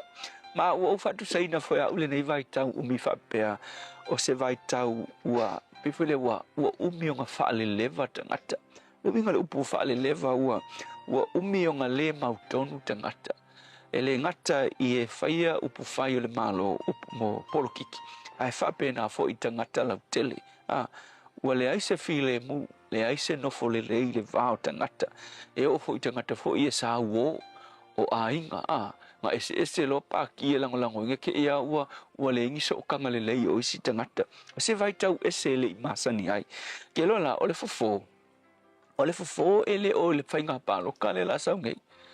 O le fofo fo ele o le sui a kongwe e mo o le sui le la ku mai a kakalo le au mai le tu a ele o le fofo anga o le fofo o lo I tangata fatu tua tangata ia ta ua ile suafa o le tua wa eva ai le tala le tua nga fai ia Solomonga ile asole na fapa ia le manu na fai ile tua ia Solomonga a o mai ngionge le ngu fe me mea ile ngu wa pe panga tia le nu pe yengi me fo e kukupu le nu po ngi mala fo ia fai mai le kala Solomon ale tua ia Solomona a fai e fa maua lalo lo nu o e wata wai lo ingoa malato sa ili mai ia ta Wanga winga ole kia fo up o tangata fo ia ka wele swa fo le tua apanga kia le kungu upo seno tangata la ia ka o tangata o le tua e ka o kuspai o remnant o ngi kangaka fo i kiki o iai e heava i le tua malako whaalangolango i le tua. Ai loe tangata ngā o ngā whaamaua lalo i le tua, masa ili i le tua, whai mai, e whaafofonga mai le tua, matali mai, le ngata inga whaamangalo le anga sala le nu, ai tali mai le tua, ma whaaola ina le nu. I le ngai vai tau, e tele lava ngā kuwai, whabeua le anga le malo, o ngā oe whai upu, le whai a upu le malo, ka ngaka i playing le politics le malo. Ai a te au lava ke mawhauwhau, whapea, e ke le fo i le vaenga le e kalesia ke risiango lo iai, ka ko ke whapea i fuai, e le ngā le malo, au le e kalesia. Wa ke loa le teimi fo i le a kakalo ai a tangata o le tua whenga inga kwai pe anga sala le nuu i le vama le tua. A kakalo la tangata o le tua, e le whapea peo mose, inga uanga sala le nuu, e le whapea kalo mose, le tuai, ia uanga sala lo nuu, alo fai foi lo nuu. A ke roka kalo mose whai mai le tuai, ua mātou wanga sala, le pronounce ngai whaunga, o mātou, whapea ngā fo i atanielu, mātou nuu, le tuai, wha ngalo i mātou. Ka kalo fo i ne mia, inga uanga sala le ngu, o lang ka kalo fo i le tuai, ia e lofa mai, ua mātou uanga sala. E la vea kua ema ka ngaka ia le tau tangata o le tua. So le upu fo i le mo i tātou, tangata whatua tua, e ka le sia le tua ke rusiango po whia lawe loku ke iai, a o oio se vaenga le tino ke riso whakua i le tua. Ke loa, ka kalo, ma mau e tātou le ngai whaamaua lalo i le tua. Wafo i lau le ekalesia. O le ekalesia e ka kaunga influencing le malo. A wafo i o le ekalesia whai mai o le malama leo le tua. Ua au mai le tua makui so se malo. E ka kau o ngā reflecta i le malo. E reflecta kulonga malama. Ma pai aku i le malo. So o le upula mo o le aso le ngei. O le fofo le whaafitauri. O le ekalesia le tua. A wafo o le ekalesia le tua. Na tuu i ko kongo le malo. Mo le lei o le malo. Whai mai le matu ta inga e sau mai Amerika. Whai lang kalamanga ia whai mai. You know, o le mele kupu i le malo Samoa. O le reflection le ngā. Po o le ata o le ngā kula o le ekalesia. Ai sao le leia. Wewa e fo ekalesia. E whai fo e whewaiwaya il malo. Ar whewaiwaya i fo i o ekalesia. Ke lola. O le whewaiwaya inga i ko kongu o le tino ke riso ma le malo le tua e mawhai o ngā infeki ma afeki ai ia le atunu a wā awhi le mū le ekalesia ma sulu le malamalama o le ekalesia e mawhai ai o ngā malamalama tangata o lo taita inga le atunu. So le upu mo o le asulangei o le ekalesia a Yesu o le tali lea e au maia le fi le mū ma le malolonga e le atunu le tua o te talo ma whamawalalo fo i mātou o e ua tā ua ilo suafa a wā o le awhaina o le atunu o le awhaina lava lea o lau e kalesia a wā o lau e kalesia e susulu tua i le malamalama ma influence ai o langa o tai o lo lotu te tonu so se lotu ke risiano mātou te talo i eile file mu o lau fio i lunga o lo mātou o tunu whawhitai Yesu. Amen.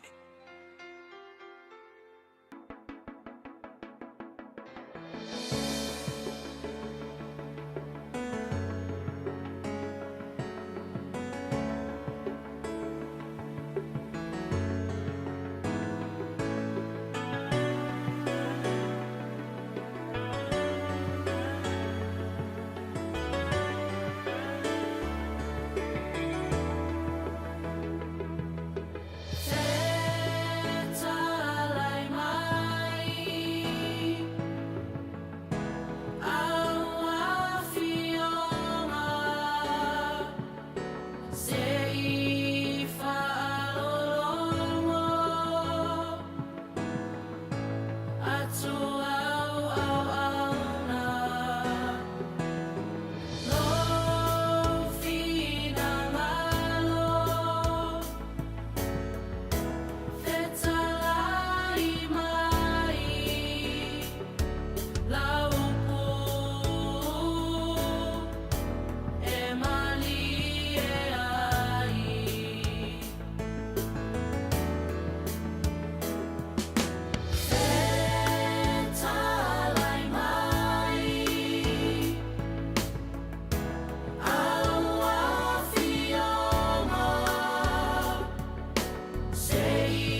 Talai mai le First Samoan Full Pentecostal Church e wei mouth e tōlunga tu ai le polokalamena e ha ole a reito le ola mole tu langa fa tai le sunga le fai fe au ia pastor la fai le kopo le Assembly of God mole upu fa la e au mo I tanto le nei vai tang e se lona tau awai o ile a wala mai ai e kale si e se fina ngano le tua awa va pe os fina ngalo skank ye woka fa pia kweli ai se le data ai e tau on a wala mai I e kale sia ese le fina ngano fa li au le tua yang ko woila ia le ko I me ia ko ke vesi le nei vai ta ia ma kam fai fo ana me ai ka ko yoi si yoi oi sa no mai le yoi le ai ia le ole won to is full mal fitu mi ruto ntana le ntula e lua mtilo yo na la vegetali tali bai pola le temio tanto li but ia pe ole yesu ia inga o le fa tu langa leo o taimi e fa nga solo ia nga luenga fo ia le fa msidonga e o mafuanga na wole tama wo ile tanto polakala me ise taimi se tas ai na o mo wala vole do o le fionga ya li lo maiava ya ona te tala foi leo le tanto polakala me au mai sona filangalo ya tanto fa longo ma e fa fonga pe ha mai tau banga o le nei fo ia solua I te tonu o le potu o fa amasinonga. Got relatives visiting New Zealand? Don't let their travel emergencies become your problem. With Southern Cross Travel Insurance for non-residents, they're covered, with assistance available 24/7. Get a quote now at scti.co.nz. O le wha toa uma o tātou tui pui pui ar COVID te tau ona whai. O se awala I tau sia le lei ai tātou, o tātou tua a mātutua, mai e pele I ai tātou. E pipisi le COVID le vau tangata, lea e ono a whai na ai tātou uma I awala ese. O nisi tangata e sili atu ona tinga aina nai lo isi. Mo le pui pui o oe mai se mai onga. E whautua ina le whai o le tui pui pui ar COVID mo tangata uma o 5 tau sanga malunga atu. Ele ai se tutongi, mai mawhai o na whai pea uma le ono masina talo o na whai lo tui pui pui la tamai o COVID. Pena e maua fo e wha mai. Mo le whatonu ina o sau awa noa po le fia maua o nisi whamatalanga. Whawhatsotai lau fo mai po le whale talavai. Pete tanga I le bookmyvaccine.nz. E fia le fo SJC valualu mauso malisi e whailo antulana sa ilinga se leni e tawala I le wakafoni o le awhai le astona I aso 5 Julai I le Barry Curtis Park I Flatbush. E vala au whaaloalo tua I a inga mawo o mawhtanga alau mua ese. Ai maisalo tantu a inga malisi tātou te fia whaatasi ai le aso a waso tātou sao mo le whailo aina o le 5 tausanga o le kolisi o sangato Iosefo. Whapea le whaaua wina o le polokalame o skolasipi mo a onga whelela malisi le rei tausanga. O le sini au tu o le 5 tausanga o le sulu o le whaamoe mo le kolisi o sangato Iosefo. Malisi e ua mo mia le tātou lau mua loa au fsoswani. Tulai mai an tātou ngā lulue masava vali whaatasi le rei whaamoe tāua. Awale atina ina ma le whaaleleia o sangato Iosefo. Wawanoa pe pai whaatino ai lau fōai o fisa o le Pacific Easy o Tara o Tahu mamangele. Pe fsota I mai sui o le komiti I le ovalu se lau o tasi ono o le lua fitu ono fitu iwa fitu wha ma le lua fitu ono fitu iwa vanu wha. Whamaruia le tua I lau anga le lei ma ia maruia tele le whamaratuina o lo fitu 5 tausanga sangato Iosefo. O le agonanga le sabe mawai o lo ananga tae peo TV, speaker JBL, telefoni Samsung, moenga Sleepwell, City no 4, pusa aisa ma o loea o ngā I leo mukuka. Maua foi o lotu aisa, vai tau mawha maisi. Tutongi I nei New Zealand e piki alo a ingai Samoa. Whapsota I mai le Facebook po le Instagram a le Sapa Pia Samoa, pe emaili mai I le buy@sab.ws. Sab, lau fale o loa numeratasi I Samoa. 24 hours a day, 7 days a week. Radio Samoa streaming live on www.radiosamoa.co.nz. Aloha se antole tātou taimi toi se fulu tolu mala afa miruton tāle o le tulai luan tāle lua sa uribai. E le fionga I a leurua I ali ai se chola vahengo telefoma tātou tala. E le ngata Samoa wa long pui ali o lo topa I ama lo topa malu. E le taimi o le awoli o lisi o tātou wha linga ma wha silanga I pe o le masini ai. O le tolo maile le ofisa o le tātou wala leo. E wala vilongo pui ali o lo topa I ama lo topa malu nisi o wha moe. Papele ona whaatonu wina I le whae unga o le riva yaso ma le ni masina o Unia pe o na tātou iai.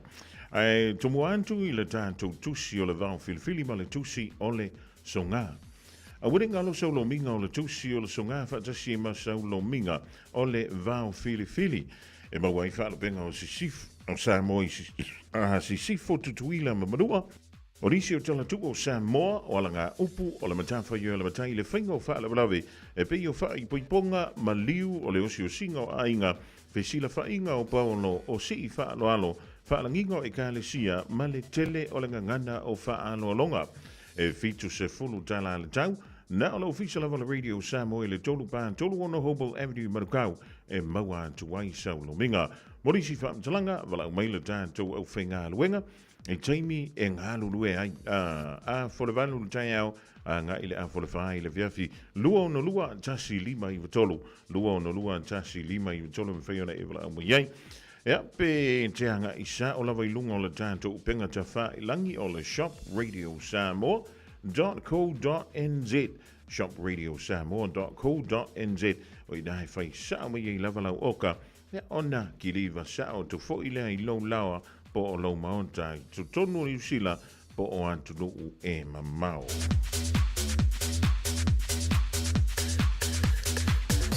O le isi an tātou whaalinga e pei o nā taunu mai o le whaasilsilanga lea mō i la tau e whapea lea o nā tupunga mai i a talataina nofo maui mai tuantu inga mala talataina. O le awhia le tātou talanonga mua i lea sangafua lea so tolu se fulu iuni i le vai asfau lea i le tulai tasi i lea woli e whaiele i le tuantusi o le Church Unlimited Cafe i le tolu pā lima Te Aratu Road i West Auckland. Ma tau te wala au tuai le awa ma le whaaloalo i pa ia ma le mabalu i o tautu langa whaalupe a whiwhio mai ma tala au mai tātou whesila whai. Morisi whaamtalanga mo i tātou e alala i nei New Zealand wala au le o lua fitu whaalua o tasi lima lua ono o lua fitu whaalua o tasi lima lua ono a whai o nei te alala i Australia wala wanele o wha tolu lua valuiva iwa lua iwa fitu o wha tolu lua valuiva iwa lua iwa fitu. Olo se nia le tātou wha sisilanga tāua le da e talataina valusia talataina le ala i salanoa William Palmer tu inga mala va alotu talataina to ai mai fopo on sai Palmer ya mo ilanto umalawa na whapele o na tupunga mai ya talataina nofo maui mai tua tu inga mala talataina. O le wha silsilanga mo le a inga sa lua whau.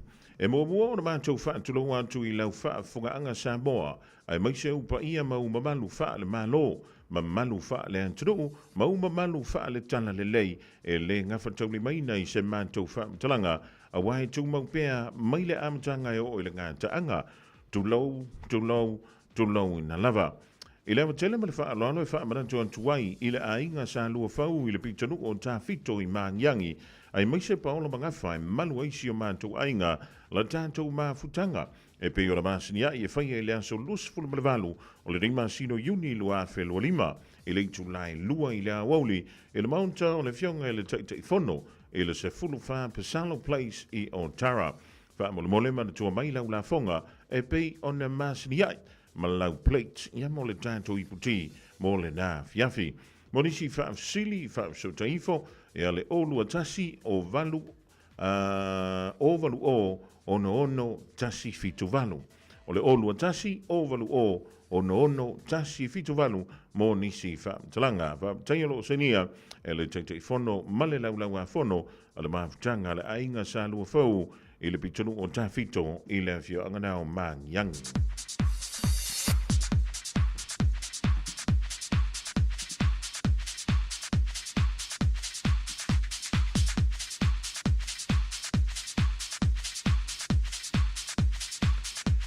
Male tātou whaasilsilanga mulimuli lewa tanu mai mafutanga a alo matama whanau le fio anga o vau tupua i whale a lupo. I lewa tele male whaalo alo le a toe wha marantu antua i le paia male mamalu alo matama whanau a vau tupua i whale a lupo. O le atoi whaia le tātou fono i le astona i neia sa lusfun malvalu i uni lua whelurima. I le tulai se fulurua i le a wauli e whaia le no whanga masani o le lua se fulu pa lua Westward Ho West Coast i Glen Eden. Ia, o le tuan tusina le te whaitau tu i lunga i. Ia, tonu nau masani eile au sfono. O le te talo ma le anganga mawalalo. Ia, tala au mai, tātou te mafuta i lea so i lea lo fo le tua. Mana tua mai lau la fonga, a wale wha moe moe e peiona to whaina. O se fiso soani a wale fausia, o le manu manu fau le ka le sia wha potpotonga Kirisiano Samoa e whakasa i vau tupua i whale alupo. Taiolo se nia le reifa se silanga e le wha tama i a pasta la mostele pui mai male o fisa. A iese e fesili te fia malama mai, wha so te iane le whailau tusi, i le olua tasi, olua ono, iwa lua ono, olua tasi, olua ono, iwa lua ono wha utai. O lo se nia le lau a fono na ala mafutanga, alo matama whanau, le fio anganau vau tupua i whale alupo, e pe ona e mapapa au i totonu au kilani i New Zealand nei. Ya o disi nau tātou whaalinga lau tonu mai le rivai ngō lea sua wā lavle longo pui ali i o lau tau pa ia, ma lo o tau mabalu fo i nisio whaamoe, o lo sauni o tia i nisio a inga nuu mafio anga, e le ngatoi leo i kālesia i le whae unga, o le nei fo i masino, yuni i whae unga o le vai aso nei, ia me se fo i le aso muli muli o yuni na i le aso nga fua aso nei, le aso tolu se fulu lea e peo na sauni o tia, o le watoe ono miru te ona tā leo le tula e lua, tāle i tūlai lua o tātou tala i vei whanua tupira mai ai ea le whionga ia leo lua i ali.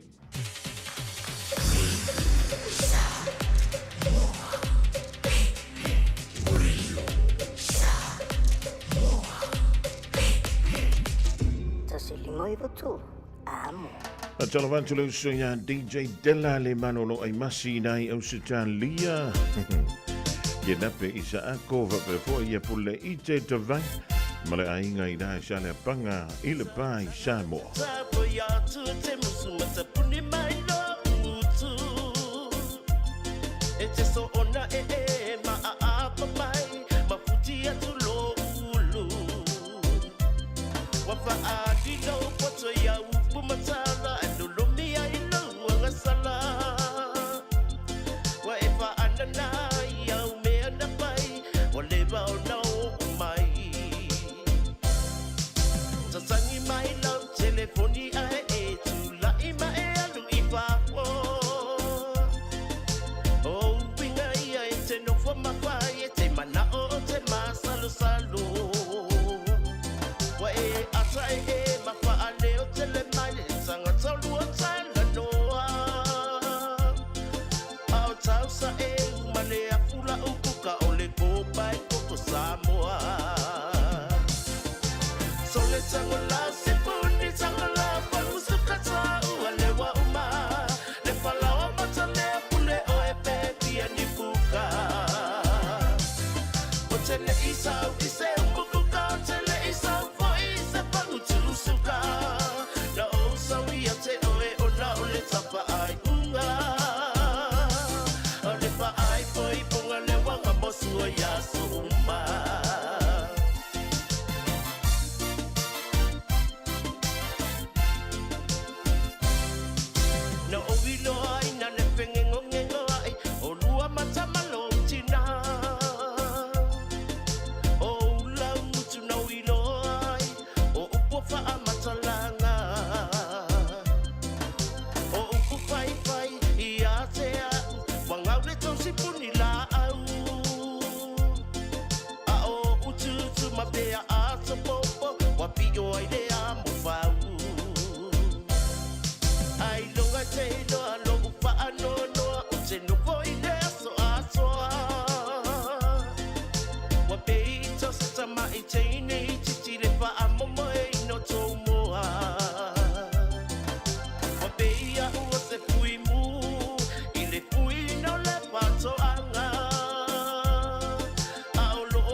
whaatala whātua se whaopoponga le nei o tātou tāla whau mo le nei tū lao lao uli.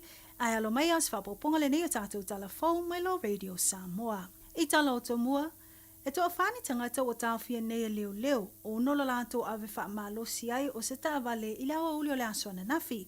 Whamawina ripoti mai leo leo le counties manukau na lipoti atu lo lātou ofisa le ngao i ai o se tāwale. Ma o lea lana anga i ai loa sa i linga malon malo. Whatasi ai marafso soani alo lātou wa lele le helikopter o le Eagle Police. E maita wina lei tu olo anga i atu ai lea tāwale. Tā ua e le ituli loa e tāwale leo leo le sā na ngao ia. Peitai, na whaatino ngai o inga leo leo e ala i le tamawhai e whaapapau o le tāwale le whaitu o Grey South Road. La tāne i le Regan Street. Sa ia le tautonunga o le atu le tāwale. Peitai na anga i pea lea tāwale. I whamtalanga mai leo leo e le umi lava o na whaatino ngai o inga le tamawhai e tā ofi le tāwale. Ai tai aloa e le tāwale le e tasi se isi tāwale i le manga whai Grey South Road. Ma le awala o Cavendish Drive. Na sosola ese le awali ina ngau ia le tāwale. E na tuli loa atu lava e malu le malo. Ma tā ofi ai loa. Whamauina e le iai ni a afianga tu ngana afiai le sa tau aveina le isi tāwale. Ai tai aloa e tāwale na ngau ia. Ta ua foi e le iai ni sina afia le whaalawalawe. Olo whaasolo sue ngā leo leo i lea mta upu ma olo o ilo foi mōlianga e mōli ai i lātou nei e toa whā. Wai lalo nei le wawa e ngā leo leo se li i whaasfu whātau sanga le matua. Olo whamauina le tele o mōlianga e ono mōli ai o ia. Ono ngā i o inga nei e whai ale tai au la sona na whiri whai tū o Pakuranga. I reporte tu sae ma se pepo whaamtalanga le ofisa o leo leo le counties Manukau Police na tā uai o le neia li o lo tua ia le tale pefale. E peo na lipo tia mai e nisi o ainga. Mai whaapea e fitu le lei ma o tamalawa na ngā i eile neia li. Ma whai ainga o inga whaasutu la fono o le tale pefale ma ngā o iai ni tāwale. Whamawina na lawewea umanei tāwale ia te ia. Whamawina pe tusa ma le se fulu minute te aile tu la lima nga ile lima se fulu le wawea o le asusaa. Na amata whaatino ai e le o tāwhia son ngā tu la fono. Tā oe ripoti, na wala au atu le ofiso leo leo mo se fisosoani se tasi o fale o loo ile awala Uris Road. Whai loa atu, o loo iai se tangata ua sao atu i totono lo lato fale.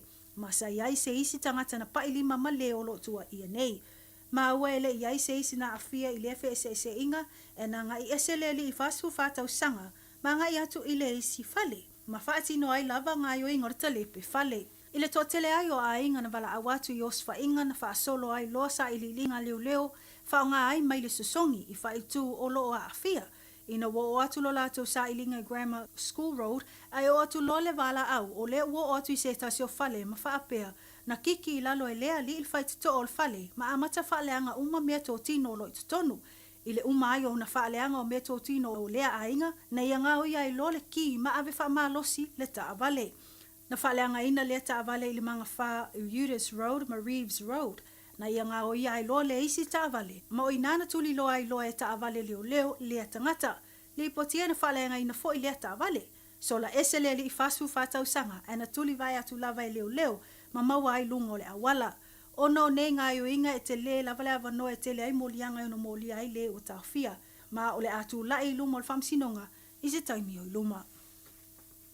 Ini se reporti na lipotia mai le tali ato leo leo i se whaalavlave na tūla i mai a o tumu ai le to o tele o tangata no. I se maketi na whaatautaia i whaitu o Pakuranga i le awhia whelase tō nai. Whai unga leo le vai ason te nei. O le amata upu whamawina po le tūla e ono whali mai le awhiafi na wala awa tu ai le ofisa mo se fisoswani mai leo leo whapea ai ma fisoswani mua. Ina ua lipotia atu le awhia o ni tangata se tō lua. Tā ua, e whai lava sina tū ngā manu anga o e wā awhia. Mai whamaumaunga na totui se i tulou i la ua nei. Tā ua le whaasoloi o i loilonga msuenga le tū na tū la i aile whalavlave. Mwhautu a ina aile ma malo le atu nu e tu sai malanga i atu o tele o malo le malo. E whaatino le lato ngā ruenga. A ili poti mai leo leo wa mae o na whaatino tā o tonga e na awhia. Ma o whaaso solomanu i le whalmai. Hai wali potia ma whaamonia mai nei le tūla ai o se li i lumor whamsinonga whaitu malo i manukau e tali atu i ona molianga. Whamawina, luas fulu tolu tau sangal matua o lea li i, ma e maua na anga i atu lava lea li i le ofiso leo leo i manukau. Mata watu tūlanga o lea mata upu i le afiafi o le asoana nafi. E lua molianga lo moli ai o ia, molianga o le whaamnua lia ma le whaamoemoe, whaatupuina o manua ma le whaamoemoe e wha o ai manu anga o ngonga le tino, po le wounding with intent to cause grievous bodily harm. Mai tala mon muli wali potia mai nei le tali ai e le li ta ano Samoa, ya Caleb Clark, o le unga al whaamsinonga whaitu malo au kilani, e tu sai ma le whaasalanga i lona molianga o le aveta vale matautia po le dangerous driving. Mo le sila fio le mta o polo molia ai le wing le Blues ma le All Blacks, ina o tama whaile o le whaatu atu o ia a o malanga atu ilan pasika, ai le tu, mai wai lava ina alu sao, a o iai moli whaailoilo i le lana.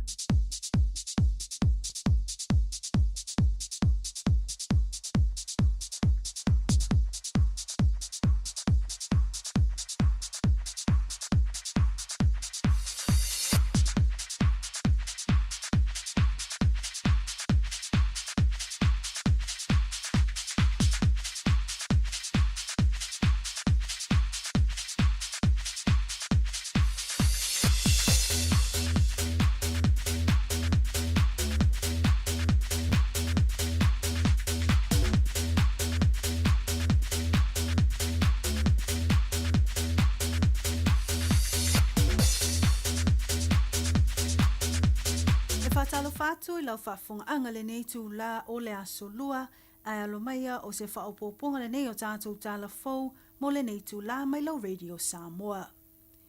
I tala o tomua, i se pepo whamtalanga i lunga o benga te whailangi na whaamaunia mai ai le komisio pisinisia New Zealand po le Commerce Commission, relato ave ai le tu la fono o se company e tā ua o le nane Easy Loans Finance Services New Zealand, taluai e maua e le resitala ina wha le tu la fono le pisinisi por company. E tu sai mai e ingole avea ai ma se company e whaatino ina no ngā tupe. Ai o loo maita wina le whaatino ai o no ngā tupe i le telo tangata nuu a New Zealand i le whaitu saute o Aukilani po le South Auckland. Whamawina o le toa telo i la antou o lea na whaonga ina lea o nanga o tangata nuu tonga. Initial reporting mai le tasio ofisa whaasalau, The Post, na tā uai o le u whaasala nei o le tamaita e suafa ia i laisa ane malupo. Mana a mata whaatino mai le whai o nei no ngā tupe le masino mati le tausanga lua o lua wha. Ma e moli mawina le o atu le 15% o la fonga tutongi po le interest rates i le vai aso e tu atu i lungo no ngā tupe tangata ma le tuunga e ono wha au popo pe a whai e le ma whai le tangata ono tutongi atu le se leni i tutono le lua sfurvalu aso. Ma le se furu tā lani usila e tutongi i le aso le whaatu ai ona tutongi atu o lea se leni. Tā ua le sue le komisio le tōtelo tangata lo a fia o nisi o lo maitawina le whiangai ai man le tele o whaafi tauli o le lea wa o le whaasoa. Ma o ai lava ina ngai le nane finance e no mai ai sina se leni. Tau ina ia mau ai ni mea ai tau mafa. Ma nisi o vaengolo o mua mia e o latu a inga. I reporti o le tamaitai o i laisa ane malupo e nā te whaonga ina o pengas whailangi po le social media. E whaalawilo ai lana pisinisi. Ma ua iai moli mau o le whaia e lea tamaitai o winga tau whaamatau i nai ainga e ala e le whaalawilo mai i lunga o pengas whailangi o suafa. O nai ainga matangata e lea o mawhai o na tautongi atu se leni. Ma ili alia e ai o lea mata upu o fautua ina i komisio pisinisi New Zealand le mamalu lau telo la tunolo alalam papa au le tu saute au kilani. Ina ia whafso ta i atu la lato o fisa pe a whai sa ia whaia se no ngā tupe. Pe o sila fia foi se isi na whai sa no ngā tupe mai lea au nanga. O le ipotia mai nei le tawhi ai le ofisa o tiute, ma le ofisa o leo o atu i le 2 kilokalama o le pauta whaasaina o le methamphetamine, ma le silia atu i le afe whala au whaasaina o ta o le MDMA, po le ecstasy e ilo ai e lautele. Whamawina e ala i se pepo whamtalanga le ofisa o tiute na whaatau taia suenga mai loilonga au nanga e lua, talu mai le amtanga le masina, e peo na whaingoa ai le ngā luenga tele o le Operation Armani. Ma o se ngaluenga na mawhai ai o nei loa, nisi o vaenga po o se kulupu, o lo o whaia ngai o inga whaasotu la fono le au mai whanana ai o pauta whaasaina nei, i to tono New Zealand i le telo masina. I le whaatau tainga o le ngaluenga o nanga e lua le ofiso tiute ma le ofiso leo, whamawina na maua whaasala veile ngai o inga i la tolo a fie le mta upu, ma ta fia le 2 kilokalama o le meth i tutua oi po le borders. Ma e tu sai ma le wha maumonga silia ma le 8 miliona le tau atoa pe a wha atawina i le marketi.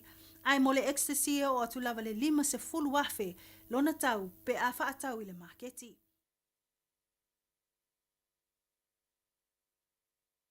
E whaatalo whātu i lau whaafunga anga le nei tū la o le aso lua, ai alo maia o se whaopoponga le nei o tātou tāla fau mo le nei tū la mai lau Radio Samoa. I tala o tomua, i se pepo whamtalanga i lunga o penga te whailangi na whaamaunia mai ai le komisio pisinisia New Zealand po le Commerce Commission, relato ave ai le tū la fono o se company e tā ua o le nane Easy Loans Finance Services New Zealand, taluai e maua e le resitala ina wha le tū la fono le pisinisi po le company, e tu sai mai ai ngole ave ai ma se company e whaatino ina no ngā tupe. Ai o loo maita wina le whaatino ai o no ngā tupe i le telo tangata nuu a New Zealand, i le whaitu saute o Aukilani po le South Auckland. Whamawina o le toa telo i la antou o lea na whaonga ina lea au nanga o tangata nuu tonga. Initial reporting mai le tasio ofisa whaasalalau, The Post, na tā uai o le u whaasala nei o le tamaita e suafa ia i laisa ane malupo. Mana a mata whaatino mai le whai o nei no ngā tupe le masino mati le tausanga lua o lua wha. Ma e moli mawina le o atu le 15% o la fonga tutongi po le interest rates i le vai aso e tu atu i lungo no ngā tupe tangata ma le tuunga e ono wha au popo pe a whai e le ma whai le tangata ono tutongi atu le se leni i tutono le luas fulvalu aso. Ma le se furu tā lani usila e tutongi i le aso le wha atu ai ono tutongi atu o le se leni. Ta wale sue le komisio le totelo tangata lo a fio nisio lo maitawina le whiangai ai man le telo whaafi tauli o le lea wa o le whaasoa. Ma o ai lava ina ngai le nane finance e no mai ai sina se leni. Tau ina ia mau ai ni mea ai tau mafa. Ma nisio vaengolo mo mia e o latu a inga. I reporti o le samaitai o i laisa ane malupo e nā te whaonga ina o pengas whailangi po le social media. E whaalawilo ai lana pisinisi. Ma ua iai moli mau o le whaia e lea tamaitai o winga tau whaamatau i nai ainga e ala e le whaalawilo mai i lunga o pengas whailangi o suafa. O nai ainga matangata e lea o mawhai o na tautasongi atu se leni. Ma ili alia e ai o lea mata upu o fautua i nai il komisio pisinisi New Zealand le mamalu lau telo la tu nolo alalam papa au le tu saute au kilani. Ina ia whafso ta i atu la lato o fisa pe a whai sa ia whaia se no ngā tupe. Pe o sila fia foi se isi na whai sa no ngā tupe mai lea au nanga. O le ipatia mai nei le tawhia e le ofisa o tiute, ma le ofisa o leo o atu i le 2 kilokalama o le pauta whaasaina o le methamphetamine, ma le silia atu i le afe whala au whaasaina o ta o le MDMA, po le ecstasy e ilo ai e lautele. Whamawina e ala i se pepo whamtalanga le ofisa o tiute na whaatau taia suenga mai loilonga au nanga e lua, talu mai le amtanga le masina, e peo na whaingoa ai le ngā luenga tele o le Operation Armani. Ma o se ngā luenga na mawhai ai o nei loa, nisi o vaenga po o se kulupu, o lo o whaia ngā i o inga whaasotu la fono le au mai whanana ai o pauta whaasaina nei, i te tono New Zealand i le telo masina. I le whaatau tainga o le ngā luenga o nanga e lua le ofiso tiute ma le ofiso leo, whamawina na maua mwhaasala veile ngā i o inga i la tolo a fie le mta upu, ma ta fia le 2 kilokalama o le meth i tutua oi po le borders. Ma e tu sai ma le whaamaumonga silia ma le 2 miliona le tau atoa pe a whaatawina i le maketi. Ai mo le ecstasy o atu lava le 50 wafe lona tau pe a whaatau i le maketi. Ta oi pepo whaamtalanga le whaatau taia le vaenga le Organised Crime Group, le Customs District Investigators, ma Specialist Support Groups a New Zealand, o ni sa ilinga i osfa ingai whaonga aitu si whaatanga po search warrants i le telo i tu o Wellingtone. Mai tau no unga o ia sa ilinga na whaamoni ai le tawhia leo ni e li se toa wha. E mai le 2 a ngai le 3 tau sanga le mātutua. Mai Hutt Valley ma le ai o Wellingtone. Tā oi whaamtalanga e onga lava mōlianga e ono mōlia umai i lātou nei. E au fia le whaulu fale ma le whaamoe tufutufaina to whala au whaasaino le meth. O le umia ina ma le whaamoe tufutufaina to le nakoto le cocaine. O le MDMA po le ecstasy ma le whala au whaasaino o le marijuana. Ta ua le tūla ai o i lātou nei i lumo le whaamsinonga whaitu malo i loa Hutt, ma Wellingtone. Inisio tala u whamoni mai nei ngā lue whaatasia e le vaenga au o New Zealand po le New Zealand Defence Force ma le ofiso le vai fafo. E tamo whai atu ni fsoswani tangata o lo i tono Iran ma Israel u le taimi nei. Whamawino la soana na whina amata ai ngā luenga fsoswani nei ale malo.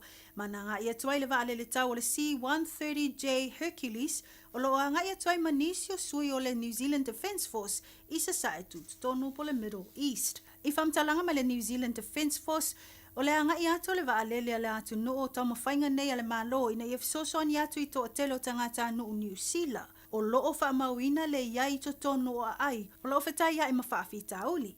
Pe ona vata wai pea Israelu ma Iran. Whaamanino foi le to atelo sui o New Zealand lo anga i atu e pe ona iai, sui o le vaenga au po le ami, a le atu no, e iai to mai whaapitoa i le ave ese mai o tangata, mai whaafi tauli o ngonga, o nisi au fiai la ato iai to mai whaapitoa le soifua maloloina, mai la ato iai to mai tau i le puipuinga po le security. Ta ua e o atu le se lau fitu sfuma lima sui o le New Zealand Defence Force o lo ngā lue nei ma ua fisosoani atu e hangai mo lea ngā luenga tele i le tau mawhai e au mai ma le saunga le mu tangata no New Zealand mai sasa e tonu. Mai tala mulmuli ala sana nafina tu ina atu wai la tato reporti le tali ai o le unga o le whaamsinonga whaituma aloa au kilani e tu sae ma le mta upo le li o Caleb Clark i le molianga o le avita awa le mta utia. Ai le afia feo la soana na filava na mawai le le whaasalai o lea li ita alo la kapi. A ua solo fua le molianga na whaia whaasanga ia te ia. Peitai ua tapo na toe tango le li i le foe uli mo le se fulua masina se ia ulia le aso lua sutasi o yuni lua o lua ono. E tu sai ma reporti ma le le tiofa wa maloa New Zealand po le Radio New Zealand na moli maui nai le tutulo le li o Caleb Clark ina ua tō lau le whai unga le whaamsinonga.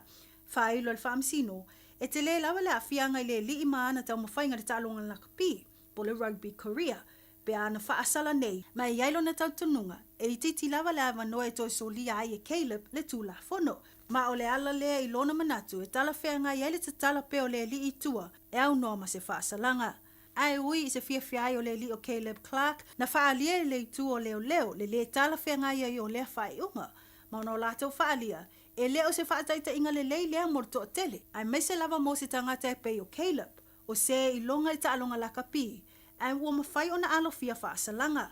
Ma ua lātou fisili ni ai fo i la le tonu, ma alia e ailo lātou manatu, a whai ai mawhai o na solo fuol molianga le nei ali, o lona winga, o tau mai ai le lau tele le mawhai o na savali o se isi tangata, e au noa ma le whaasalaina i le tū la fono.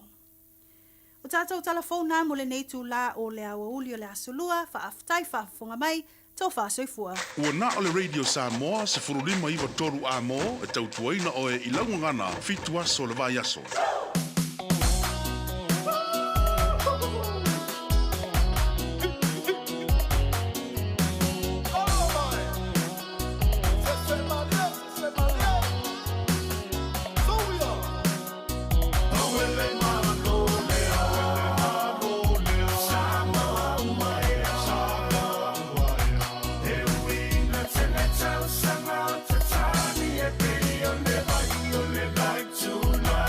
Sa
whaafianga mai le Dr. Rome Band i le rivaengo la woni ina ua lus fun man tolo miru tu wata nei le tu lai lua va talo fa joy lu so ya Dr. Rome ya mala fale po pese dai Samoa ya mala manu o le au tu si pese mala au fa tu pese mala au pese o lo fa ngaina la na tu tu mala na au nanga o le ua lus fun man tolo miru tu wata nei le tu lai lua fa malu lua tuai ya o no le fse ta ia tu tu telefone na o le vaengo la woli ya o le antu udantu pe antale tu lai tolu pe afilia e o tu le da taimi le mawala tanto filo inga male fionga ya li lo yava maina vai ya tailo e to po e mar tu ana pu le lo tanto tu ele tu o siamani ya sola yo ina ua mai ana la ele fina le tawa la mo lo yo ya sale le ya siama ya sa kamali le ya ile fia le tau lo na lua o le la lang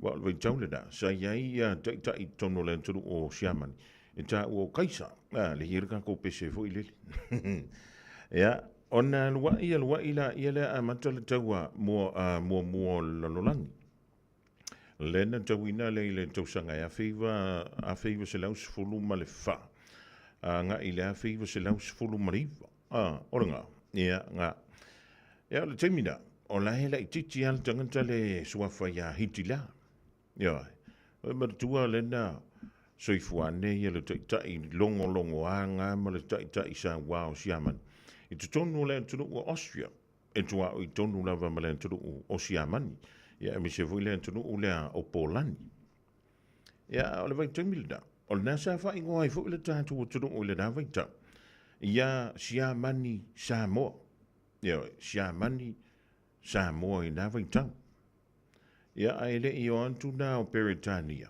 ma fa pe mailo ya ngiu sila le la ba ya utou ina ua mai ale tau alona lua o le lalolang le na fa to ila lo ina ilo ya le antu o siamani ele tu fantasia le o autau a Lucia o Peritania o Amerika ya fa pe fo ya mai sia tu tonu le antu Europa ke lo le kungo piko sili le mali ele para ai le vitamina o le antu o Ferrani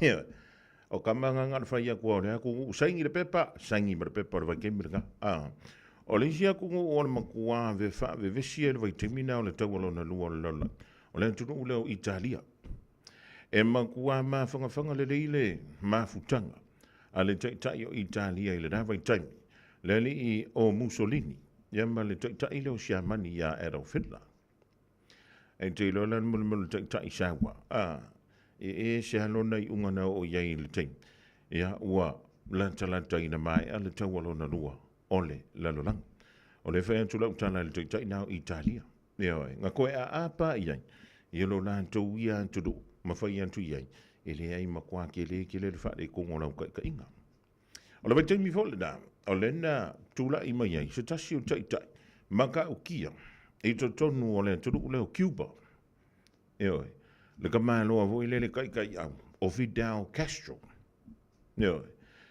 ya o le tulu una ka ilo i se sia ko o le ko muanga le lu solo muri la ye a e fia mo di ta vale tuai fo ile le ka o ka ko vintage cars ye po ta vale fo i America le makua maloa le apare faie e te maua i te tonu le tonu na o Cuba ma le tua o Cuba ya ele mauntele ma Amerika ya e tūlata foi o ya Lucia ya o ingala le na tūla i mai ele tai na e se furu sa wā ngā ka maloa la koui o le mafu angala le da o le alu solo muni ya le tonu o Cuba e o mai le temilere ona ele o te tele ni antinai o whaantino i nei tonu o lo la tō tō.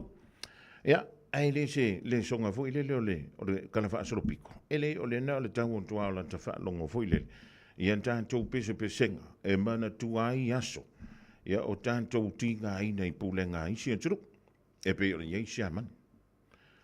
E iei e wala si mā, o leu te wha longo pe le tana. O loo iei nuu ma fioanga e le nganta ia pia. E wha pe foi ia nuu ma fioanga i tua. Wa meina fausia ele taimi o le au siaman. E o mai le taimi nei o nisi o wala simana o la lava e wha o ngā ina pia. Makau kia o lea to ai ngā tomai. Na fōa i le li i tangata o lea tunu. Ia, pe anga wha pe anaranga. E le leilo la ko ka i renga ka ia i la tok. I le nā vaitau. Ska mai si a maangia. Eoi, ai alu nei lunga o le whawhanua o langi e silsila i a siaman. Sta ma i antunu. A le fiula vale sa wā. Sa wā alumanga o e pule i a lusia o la se lusia i ngā kele e koe la poa. Toi mana o e whetau ma au mātunu umalava o le au ia Amerika. E le taumalo na lua lalang, e le iango ke le Amerika i e le taua. Ia ona e le ia whaina Amerika, e le taumalo na lua e le ia whaina tele. Pita, ngā whaile kaua mua lalang, o le kama leia le antunu o Japan. O Japan i e whao na mo te tele i e tō tele tangantala o au mawai. A o le teimi nei i a Japan, teimi nei. Whai mai, ua wha solo i na mātutua au ngā tūpulanga i te tonu o Japan. A o le mea lawa tupu, e iai ni si o pi tonu i tonu o Japan. Ua wha le ein tangata no no whai. Wha mai ua tau le whana whanau i auru ngā li i tonu o Japan. O le mafua anganga ua kau le i mngangaka. E ana, anyway, sa le leila Japan i le vāenga mō mō le tau mō mō le lala. Ai o marika walongalu. E le fiu bla valogaka. O mai ai la ko vaa, o mai wha mai, ka ko wola se i ka ko pingia Amerika. Wa i le mama, ai sila sila i lunga o le whawhanua o lola. Da i sila le i le mau, o le mea na wantu iwa le le Japan. O antu lunga o vaa, whaka i le take off a vaa lele, nau, nei ulawa ina mawhai. Lea lana malamane ai le tae o le aso sa i nai Hawaii Pearl Harbor. O lai malo lo tangata i le aso sa. Ia e misi lewa fuawa tau Amerika. Le pei o na taula ia i nā i le antunu o Hawaii. Ia po le fui state o le malo telo Amerika.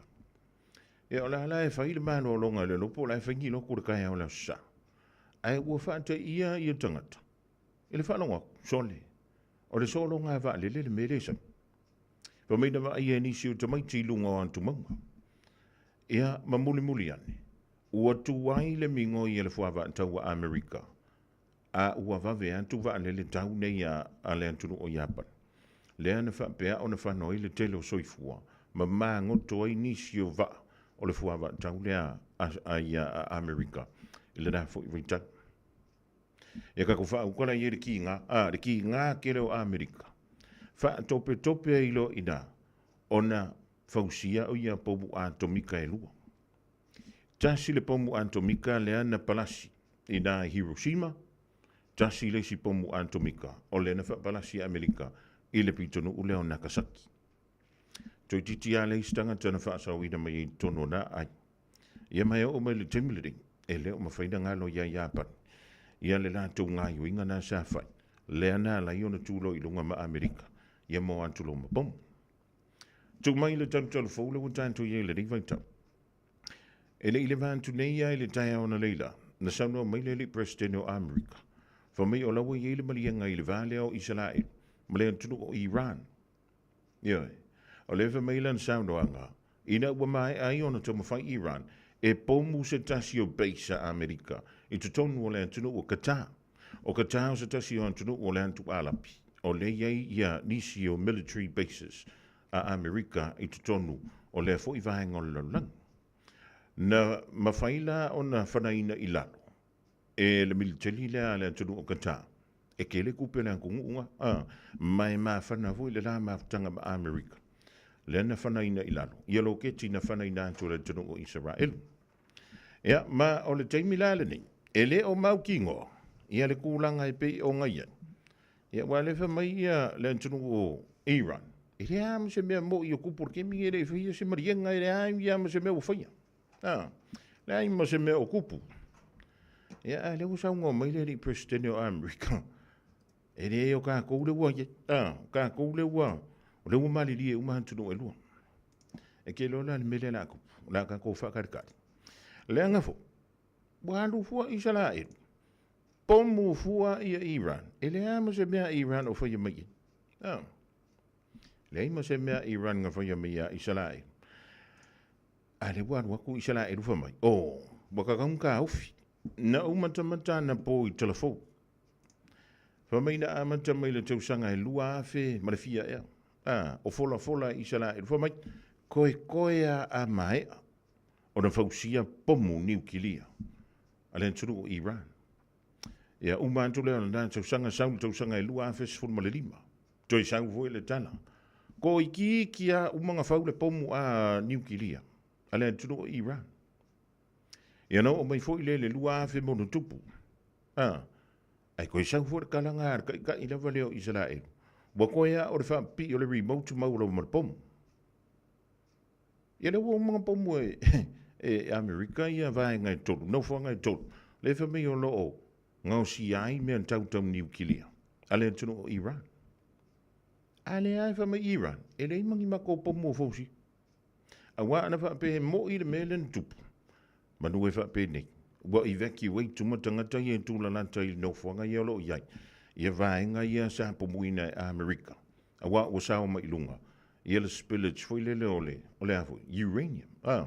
Le ngau si ai pomu. Tau. Ia po o mea tau niukilia. Cheka ko whakat. Po where mea le au o tia. Ia le mumu ngā vevele whaia nei. E le nganto le tunu o Israel. Ia e whapea foi. Ia le tunu o Iran. Ia male mano tele o Amerika. Ia po where le anga ia koisia ka komakau. Au le whamele minister le vai whafu. A le tunu o Iran. E le ai mo se marienga. Ua sa ingia ke mingi le vau la tuma Israel. Got relatives visiting New Zealand? Don't let their travel emergencies become your problem. With Southern Cross Travel Insurance for non-residents, they're covered, with assistance available 24/7. Get a quote now at scti.co.nz.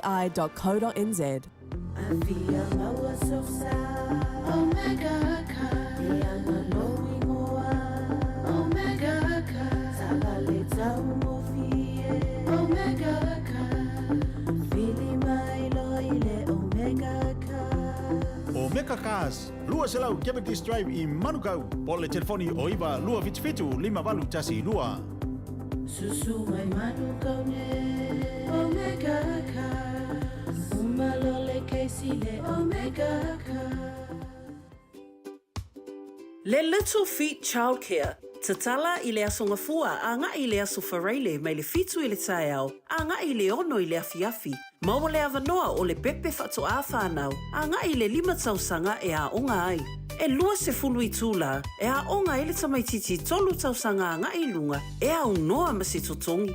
E mawhai o na piki lo walo I le tae au, matoi mo moli I le fale I le afiafi. Maua fua le lunch I aso uma. Talia wins quotes. Whasota I loa la walo I le Little Feet Childcare, Luas Fuluono, Yates Road, Mangere East, telefoni o iwa, 255 luaono, o iwa, 255 luaono.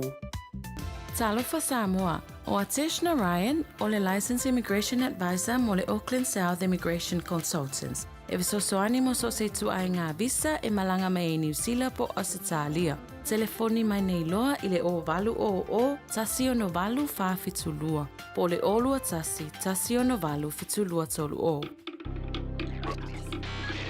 Tasi 5 tolu amo. Radio Samoa. Ole wa joe lus tolu mala fa minuto talo le July tolu I New Zealand o le joe lus tolu na minuto talo July fa e lo tanto o tolu I Samoa. Vivila nganga I le rivainga o le tanto polkalame o le fo mo o le tanto filo inga e mal sui o le tanto wala leolo o il mai tanto li poti I tau no banga o le fa sidonga o lanto to ono to lua sui a fai pule o le ngali o Sam si vai o le tomita ia Lisa Marie Schmidt e va per fo ile sa via malu le malo le sunga ia li o fa tong lama vi fela nga o le mo le tanto filo inga le divang o le woli mo le fionga ia lilo maiava maina vai misa ya wa fo ile fa wino le tanto polkalame mo le fa soa I mea sa tupu tono le fa msidonga ile fiafia nafi ya mo le tai awana le la fa tala fa tu ai lilo maiava ma lo le fa yo fa ma lo lo sai mai ile tanto fa wina le o le maftanga le divang o le woli ma lo galu.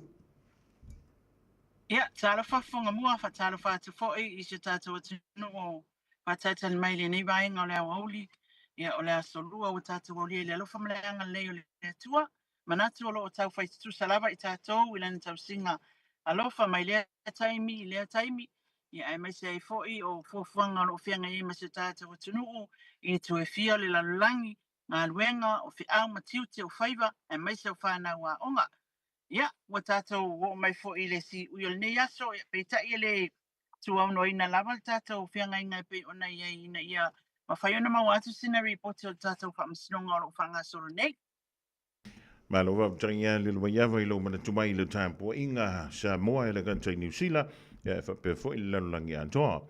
Ola so na fi le na ta wai le mulimau ya ma le tu I fasili le sa fa pe ona tu I dantu ele suia fa pule o le tu malo fa pa lo tale o fa le anto numero ton e polo to fa le ya le le pule remoni a yafi tu sai le malanda tangi pe ona fa one tu le mantanga al wengo le leo. Mai le po na po li lo mai avalena I sauno mai le fefia nafi toyanga I tu ton. Fa longo pe fa wina ia le tu ida tu fasili ia pe na suia fo ina moni mau ali tu o leo. O la stu langa na tu lai mai le po na po. E so mai le le fefia nafi. Ia mala tai au na le line o tu tali wan tu ile po tu fa amsina. Na mai ia le tāpol kalamian nafi. Wa tā ape mai whamasinonga wa umba. Ile I whaawina le po, ai au alu tāpol kalami. Moli mau ia na maua le moli mau le dota in loa po le o le tōlua o le atali o le ala le pule. Le asa iei whatasi malon tōlua I le moli mau Sam o lo whapea mai Sam. Ia, sao mai whafo latou whanua I le taavale o le atali o rimoni ia malon tōlua o le nurse. Ia. Le la sa whanga solo, na umai le ala, so malo nā tali, so ma le tō lua lo nā tali. Ia. Le dota in loa. O na so lo le Malaysia wali e tō lua mai le pāpovi a tupuola. Le au whainga ruenga a tupuola mai lana pāpovi o le wha mautino ina lava o le tūranga whailele. Sa ia ini povi na whaatag. Ia, o le mori maule na maua. Ia, o le tele lava o whamtalanga a mori maui e tō lua. Ia e tele mea na alu Sam whaatau, ai leo ngia ngā mea ia, whamai leo ngia ngā mea. Ia whaatau le povi ai tau mai tau sanga ia e mamau I tua, e le lata mai. So I ngā la le na ngata I le whamasinonga I le umi fo ia moni mau ia, ai na ngata I le whamasinonga na nafi. Malama loa nei le tae au, o le ana mata usu mai ai, ia a mata loa I moni mau tolu. O le pule o le company mo ano manufas. Ia. Ia. Le ali o toa mo la ainga. Mai vai lima. Ia o le wha mautino aina tu nanga whaile le pena whaatau atu Sam ni povi. Wane tā ua pena whaatau atu ni povi I le. Ia tā ua confirm mai le tamalea o ai whalingo. O tupu ola o leisi lea supply ale foi fala pa tonga I meo ano manfas no winga ave ia manu palangi te pola pe fa lalo e fa tau atu ia ano mol fa tau ina tu ile atu ia o le foi na fa mautino mai ele tamalea e fa alua na o atu Samuel e fa tau atu pov e la tu la Samuel fa mai o e povi I o le pa next door o ana povi le pa next door. E next door la tau I le whatoanga le ia male a fionga ia tupuola. Pe o tūlanga nā le na whailoa na leila. Ia o na whatau lea avere siaki ia e watu muni povi. Na le leila le amatanga I le la tunga mua. Ai o lo le lona lua tu sa whamai ia le pule lea. Pe tolua fe le siaki na whatupe ai povi na watu mua. Ia. Ai ole awatunga ole lona lua lola wa pe wa mai le siaki a fetala e wa fiu fatali mai le ia manu palang le na mai e loa siaki mai I le lato next door le o tupuola ia mama wai loa ia ele oni povi Samuelu le watu o povi tupuola ia le alu fatau I le ni tula I le ano manfas Se fa mo le le le mai ava o le fa o e sa no. O povi e fa tau e se o povi o mamante po ni poviola. O povi yola. Le vainga le ta wai poviola. Fa mai e na poviola. E a watu e mai la le tupi. Sa fai la le siaki e i vainga le. Ma mai e ia Sam. Ia. Nya le ala tunga longa lua lola. Ia wale e se povi e va kua e afi. Dawson was given a second time. Ia o le la nga whakarikali mai e lola ia e waku se povi. E ki li waku le povi ia wa fiu. So nga mai e lola ia le next door. Ile le pāle atu pula. Ia e whamatala atu ai loa e tangata ia e whaingaruengai. O povi ia po man parangi ia. E le o sambe o naina. Ia. Ia o le langa koe o kusa ngaranga ngakai lol mon mau a Tom na o Catherine na faila na facility tasi fa facility ia ele yen facility merchants ele yen facility a mapusua or facility Catherine if I you haven't involved in a transaction happen between Tupuola and Sam ikele ia afia I se fata wa inga foi le va Tupuola Sam man tu foi le eta o Sam ia foi ni ia manu palangi ia na sawa mai tupe na watu le ala ia te ia fata watu ia Tupuola e man tu al mon na Sam ia kon le foi na sa Tupuola ma tau ofe moli mawa I lumal famasinonga ia moli mau Tupuola ele ai ni me fa pena faia ia lewa wo fasiringi ai lo e Catherine ia le pule o le fale le a fasi manu le ano man fas ia pesa a fia ai pena na loto ia I fata wa inga ia ile se va o Sam ma Tupuola ina na iloa ni transaction fa pea se fa tanga fa pea na faile vale o Tupuola Sam ia tali mai ia Tom ile se me fa pea na tu na tele iloa ile ia fia ia ile tulanga ia na fa ngata ile na le moli maua a Tom e lua isi moli mau na se so mai ia li fonga mua moli mau ale uso si vai malona to lua ia ole moli mau ia ole tele na confirm ile le tava le rent ole uso la kikio si vai le na moli mau e swafa ia li ua kepi karine ia mai ale sa fingal wenga ile fare pui tan malala ia ole moli mau ale uso le si vai fa pe kolu kausanga maton nofo masivai ma Samuel ile lua felo se fulu au no folisi ai vai tele e lua felo tasi lua felo lua na muva ilo ala tau ile na muva ilo le ngari ile ai nu maton nofo ile mano nofo ai fo ile rent property ile nofo anga fo ile rent e lua fes fo fituna maton nofo ai vai tele se o le lua felo se fulu e muva ko ilo Sam le masivai la tono nofo ia yu lai lua felo se fulu na la to muva na no fole I vai tele le lua felo se fulu ale amatanga ale yu lai lo tau sanga la na muva ilo ile inu pe maila ia o inana la to no fo masivai ma Samuel inainu ele umi se taimia to o ese mai ia ana to o ato ilo la ia le por fai unga lua felo tas ia sa so ina tama ta ile leo ile tulanga foi le o le rento kale na la to fa nga ina po le tava le rent na la to fa nga ina le fa pea fa mai tala tama ta ile pea mal fama sina ma to fa nga ta vale le ai na tele ilo na ave lo tsonu le asole na ave tsonu ta vale le tele ilo ai le na fa isa tu nga inga a Sam malona to lua le tava rent le ta wala le fitu nga inga e na fangata ina le moli ma o tele o ma o foi pola me le fi na o le prosecution e confirm mai to mai ile au te lord tava le rent ma date ma tau sanga o me no foi pe fa ma ni san no foi vai tele ia le me o ta wa Sam ia pe san no po fe san no foi sa siringa foi to mai ile e Catherine in the time ile na no foi vai tele lua fe lua se furu sa ona no foi movie no uia i ulai lua felo se fu ai le fai unga lua felo tasi mu wa kusi vai ma sa minu Ia. la ton no foi ala ile lua felo lua inu Ia.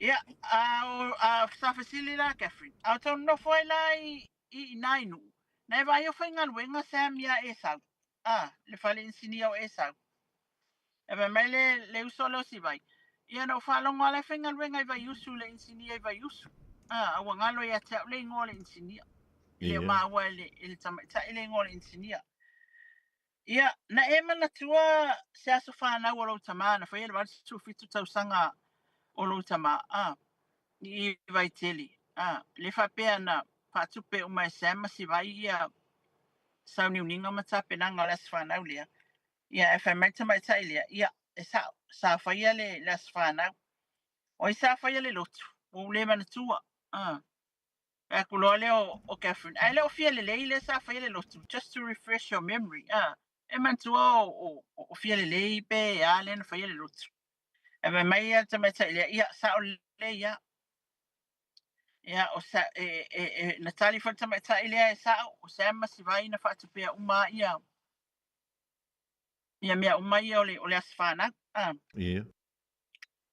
Pai lo le o Catherine ele o maua mani fa mau ngai le car rental le na mai lua tavale iaso mataimi o ni ngofo na rent o lua tavale le iaso mataimi nei mai fa mau na mau ai ia e mai kai le ia sa o le ia ma umai lo inan mon maua tama ta ile pa pe na foi lai lon to lua fonga mua o me foi le tasina na fa pe na ona tu ifisili ai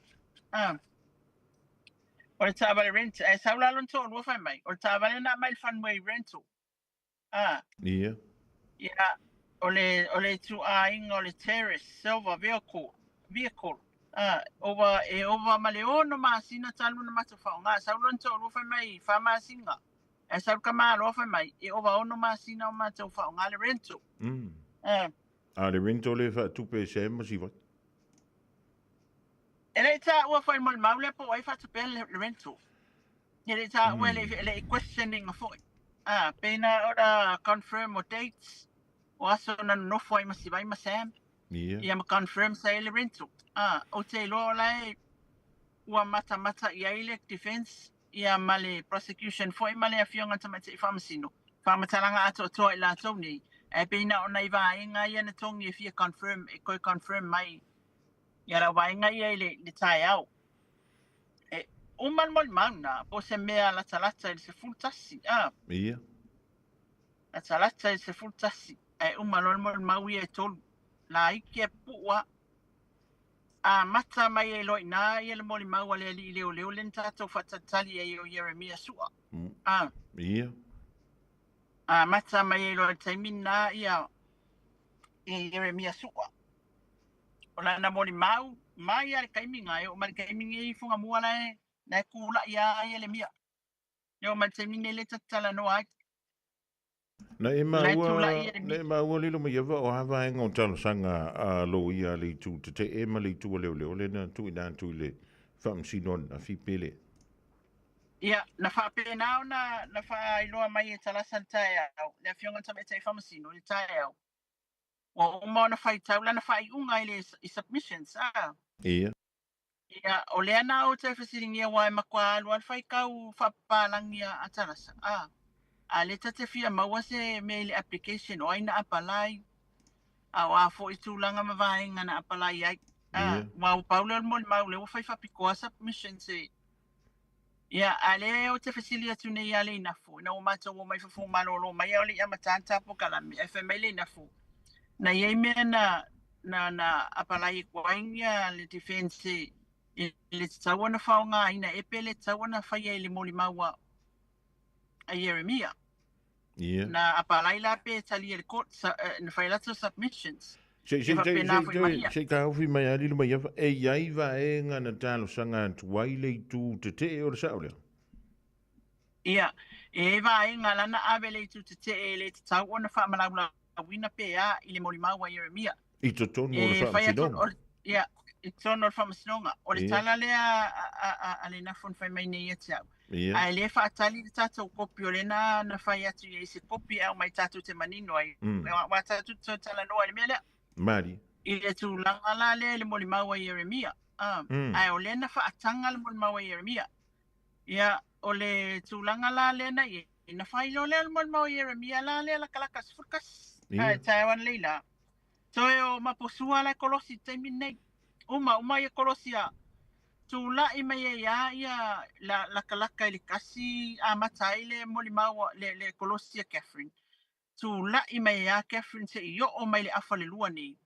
O le tula a maka leo margins e pe e tasi le tula ia lalawa ona i lua ia mapusua le taimi nei. A ia moli mau mai Australia nei le fiafi. I le wha. Through video link. E to lua moli mau e whape moli mau mai nei Australia. O te tau mate peni leo. Ai o atu ni trainings po ila tau fo o whai malanga atu. O le lala moli mau mai through video link. So mea ngā le kope koe le moli mau le ia le mia. O te toi fialu ia moli mau ia po e moli mau ia. O le moli mau ia le mia o Yeremia sua o le ta ailua.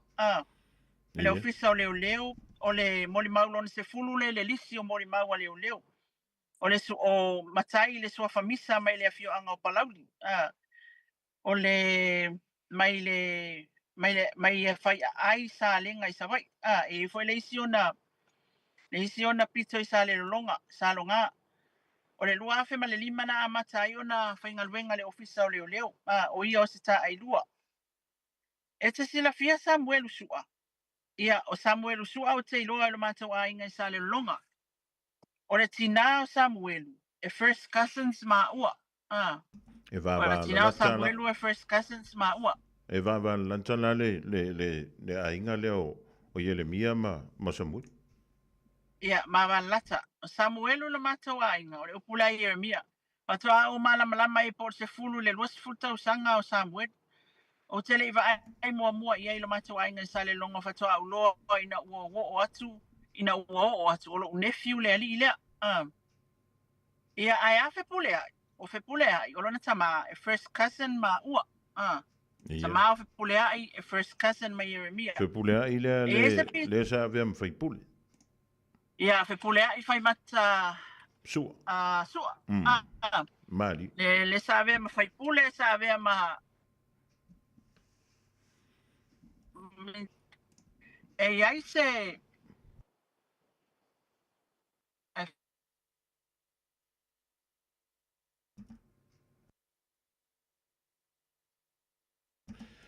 Tau whale tonu mai le tātou so ta inga malawhionga ia lilo mai awa i le riva ingo le hawauri. Ai, o lea whatoa tau amanta mai i le whionga ia lilo mai awa. Ia le moli maule pei o na tātou tali e le tōtele. Leanga o i lea na maua i whawhatala fuilene. O lea wha mai nanga i le sunga ia Samuel. E whao i eila na mata upu. E lenga tailea. O le sunga ia Yeremia le whameolo na anko pela te ainga. E tau la manga o le wha sinonga moli mau e pe o na wha ngā solo.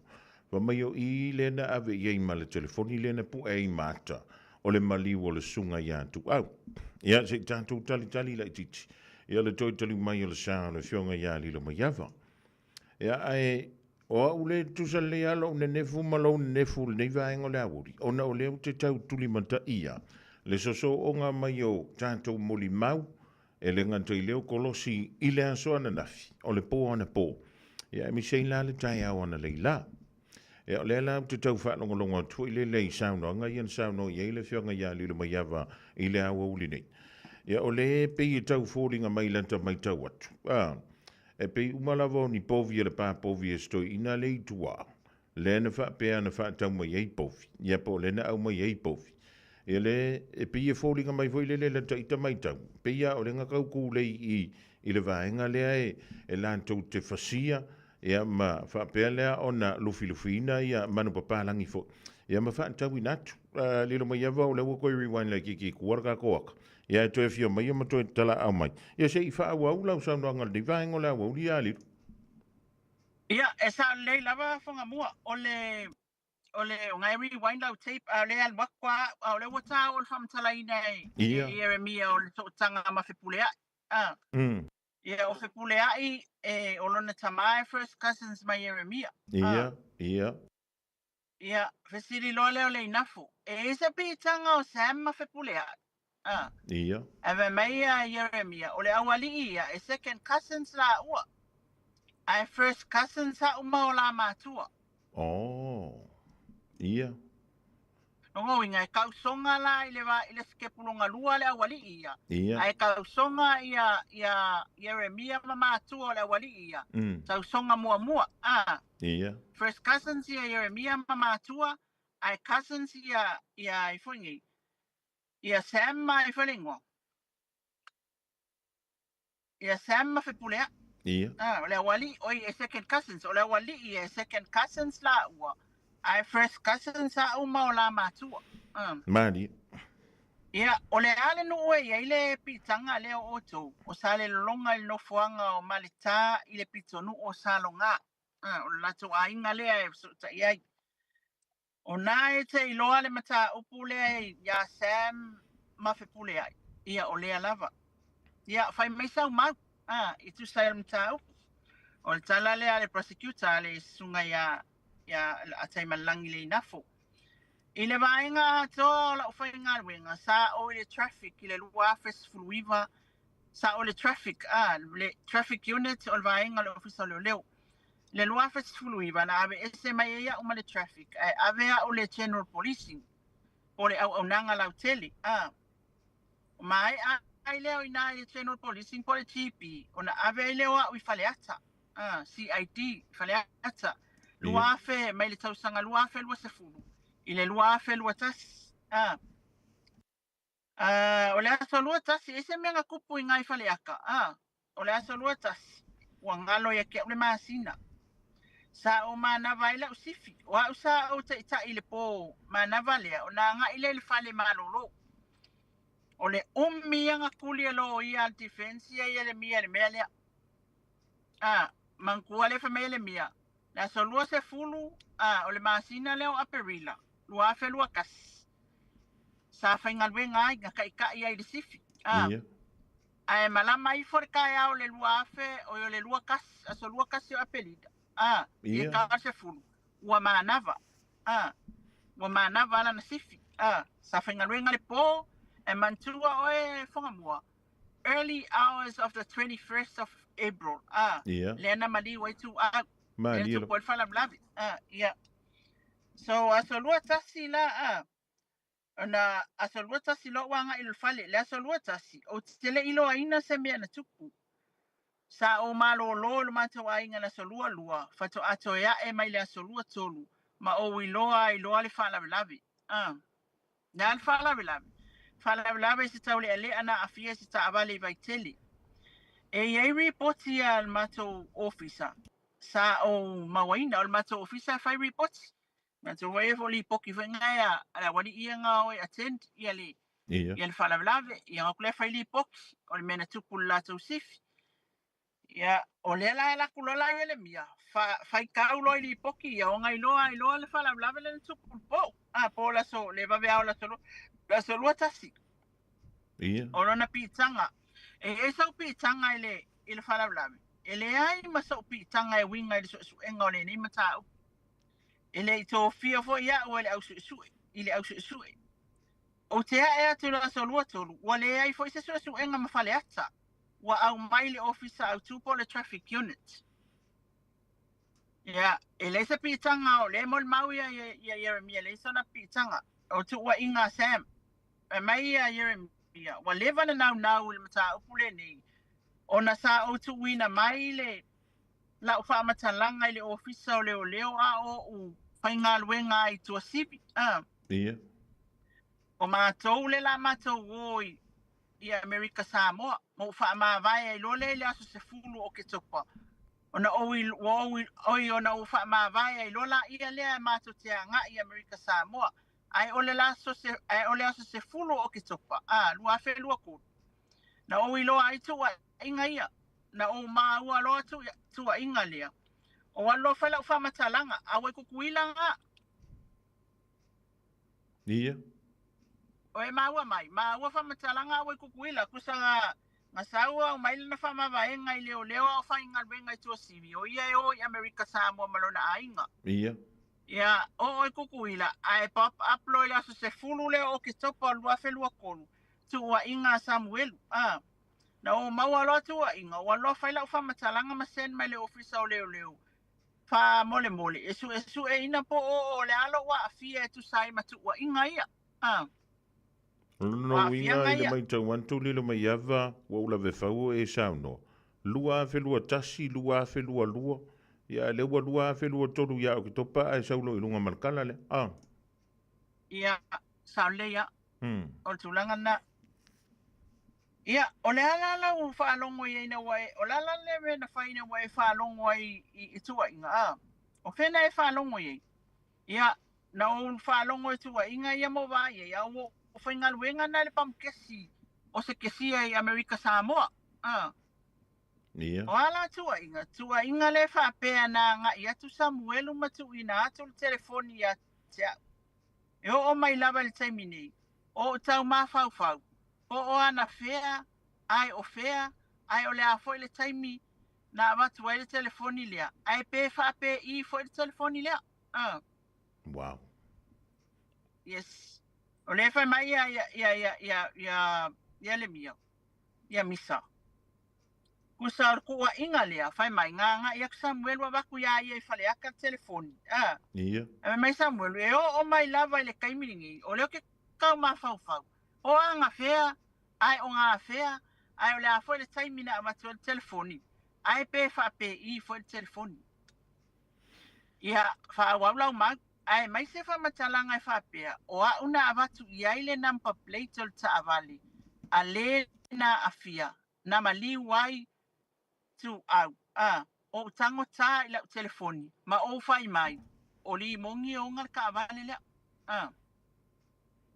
Ia, whamatalanga ia, tā uaia o Samuelu, ai more sila fia. E le mawhaina mātou sa ilien tā vale le mātou post lei whale ata. A whape enu tā upu I whale ata e a fia ai, manua, mamaliu, mātou te tapa mai le traffic, e su e mai ai le ownership o le tā vale, ma le itu a inga tā vale.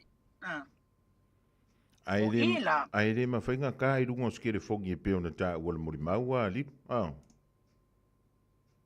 E le mawhainga ka e se kere fongi. E le mawhainga ka su e se kere fongi e se leo leo so sko inga leo leo a whape lele pou I le makeki e whai mai. Anga e lako e whai ia ka e fuala pe mawangu mela lea po I o ngar ka vale lenga e le mwhain whai se me whape na. Matau tia so. Pe peilan melen whai mai e Sam na alu ta ile na alu ya ele mia a laku whai aku I ele number plate ta kangu ele mia ka lang kere fongi whai mai lo ia. O ni mongi o ngar ka vale lea. O le mea le sa tuli e a le sunga Jeremia. I le tūlanga whai lele. Ile ia laku Sam e whai koe whai se search o le ka vale. Na tuli e ia defense. Ele whai aku Sam e koe whai se search. O le ngā lako Sam ai e kangola omi lau kere fongi le ka ukongo whamkalanga Sam. Ai e whai mailo o tā vale a limoni. Ia. Ia ele mailo po se search la ke whai a pole. A leo whai mailo mon mawa ia ele mia. Ele ma whai onga sa iling ka vale I nungo mako kere fongi. Ia. Teilonga ai. E au mai kai le traffic pa I se whalamlawe. Su e kule ownership male ku ai ngā ka vale. O leo I Amerika Samoa, leo to e fo I tuan whamtalanga leo mai le anga I Amerika Samoa. Ia. Na so luas fulua o se te malua felua lua. Na o whamawai matua sivi mamata wanga I atua I Amerika Samoa malo a inga. O le mafua anga, o le asia singa matau mawhai sa ili lumana I mo le whanau ma le a inga. Ia. Ina ua uma o na utu ina maila o whamatalanga le ofisa o leo leo. Ilo uma siasi teli. I tu ua inga ua whaia ia te a. Na o maua I loa I le taimile, le text message mai a whipule a. Sa o tango loa screenshot, ma tu mai tonu o le whamasinonga, o se evidence, o la natala lea o le watu wailuma o le whamasinonga ia whiautus tu sia ia a. O le whiautus tu sia la, ana abatu e whipule a, na senda tu e whipule a. Ia, o le tala mua le watu le whiautus tu sia e whapea. o te fia tala noa ia te oe, ai lea a fia ai lo ta ainga. O le message love pule ai. Ia. Ia, whai aku loa ngā message aku whi pule ai pēna vili atu. E whi mai lea i ngā message aku le messenger. Ia. Na lafo atu le whi autus tu sia le messenger. E sili atu po le a se numera e mawai ia. Na o tango le atu mai e le numera alu to lua e wala au atu ai. O le afiafi lava lea, na vili atu ai whi pule ai. Ia, mawhape atu, e fia maua le mea tonu o iai, e a ngai atu matatala noa. Tala le pule ai. O le e vili aku pule, o le fai aku le kala le pule ai, au le upolu, au le nei Samoa. Ia. Au le Amerika Samoa Yeremia. Ia, na ngai atu ina ua o tau ina mai eile nu o lo nofo ai. E o malanga koe lo pule ai. Ia. Tau nu o atu fe pule ai. Taimi tonu a lea, sa vevesi ai foi le social media i tu ua inga i le official passports le na malanga atu ai fipule ai. Mai. E man tua taimi na o luta mana tua le mena wa le na la langa ai fo ia whiringa no whaalia.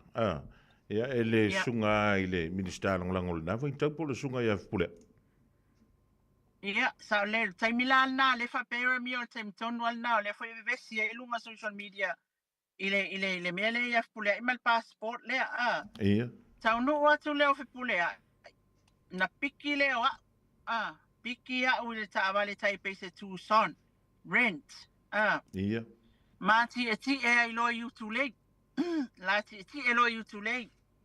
Mata la noa lea ina wa uma na pakal ta vale. O le whamatalanga fipule ai. Ia. Masalo ai wa e sila fia le mea lea e tala noa mai e Samuelu i lunga o social media. Tala lea fipule ai. Ia, esa o leo ke fia maua ia Samuelu o ia lea ia fipule ai. Mari. Ia, koe whai aku ia fipule ai. Toe lava o oi. O na maua loa lea o whaanifo le mea lea fia maua.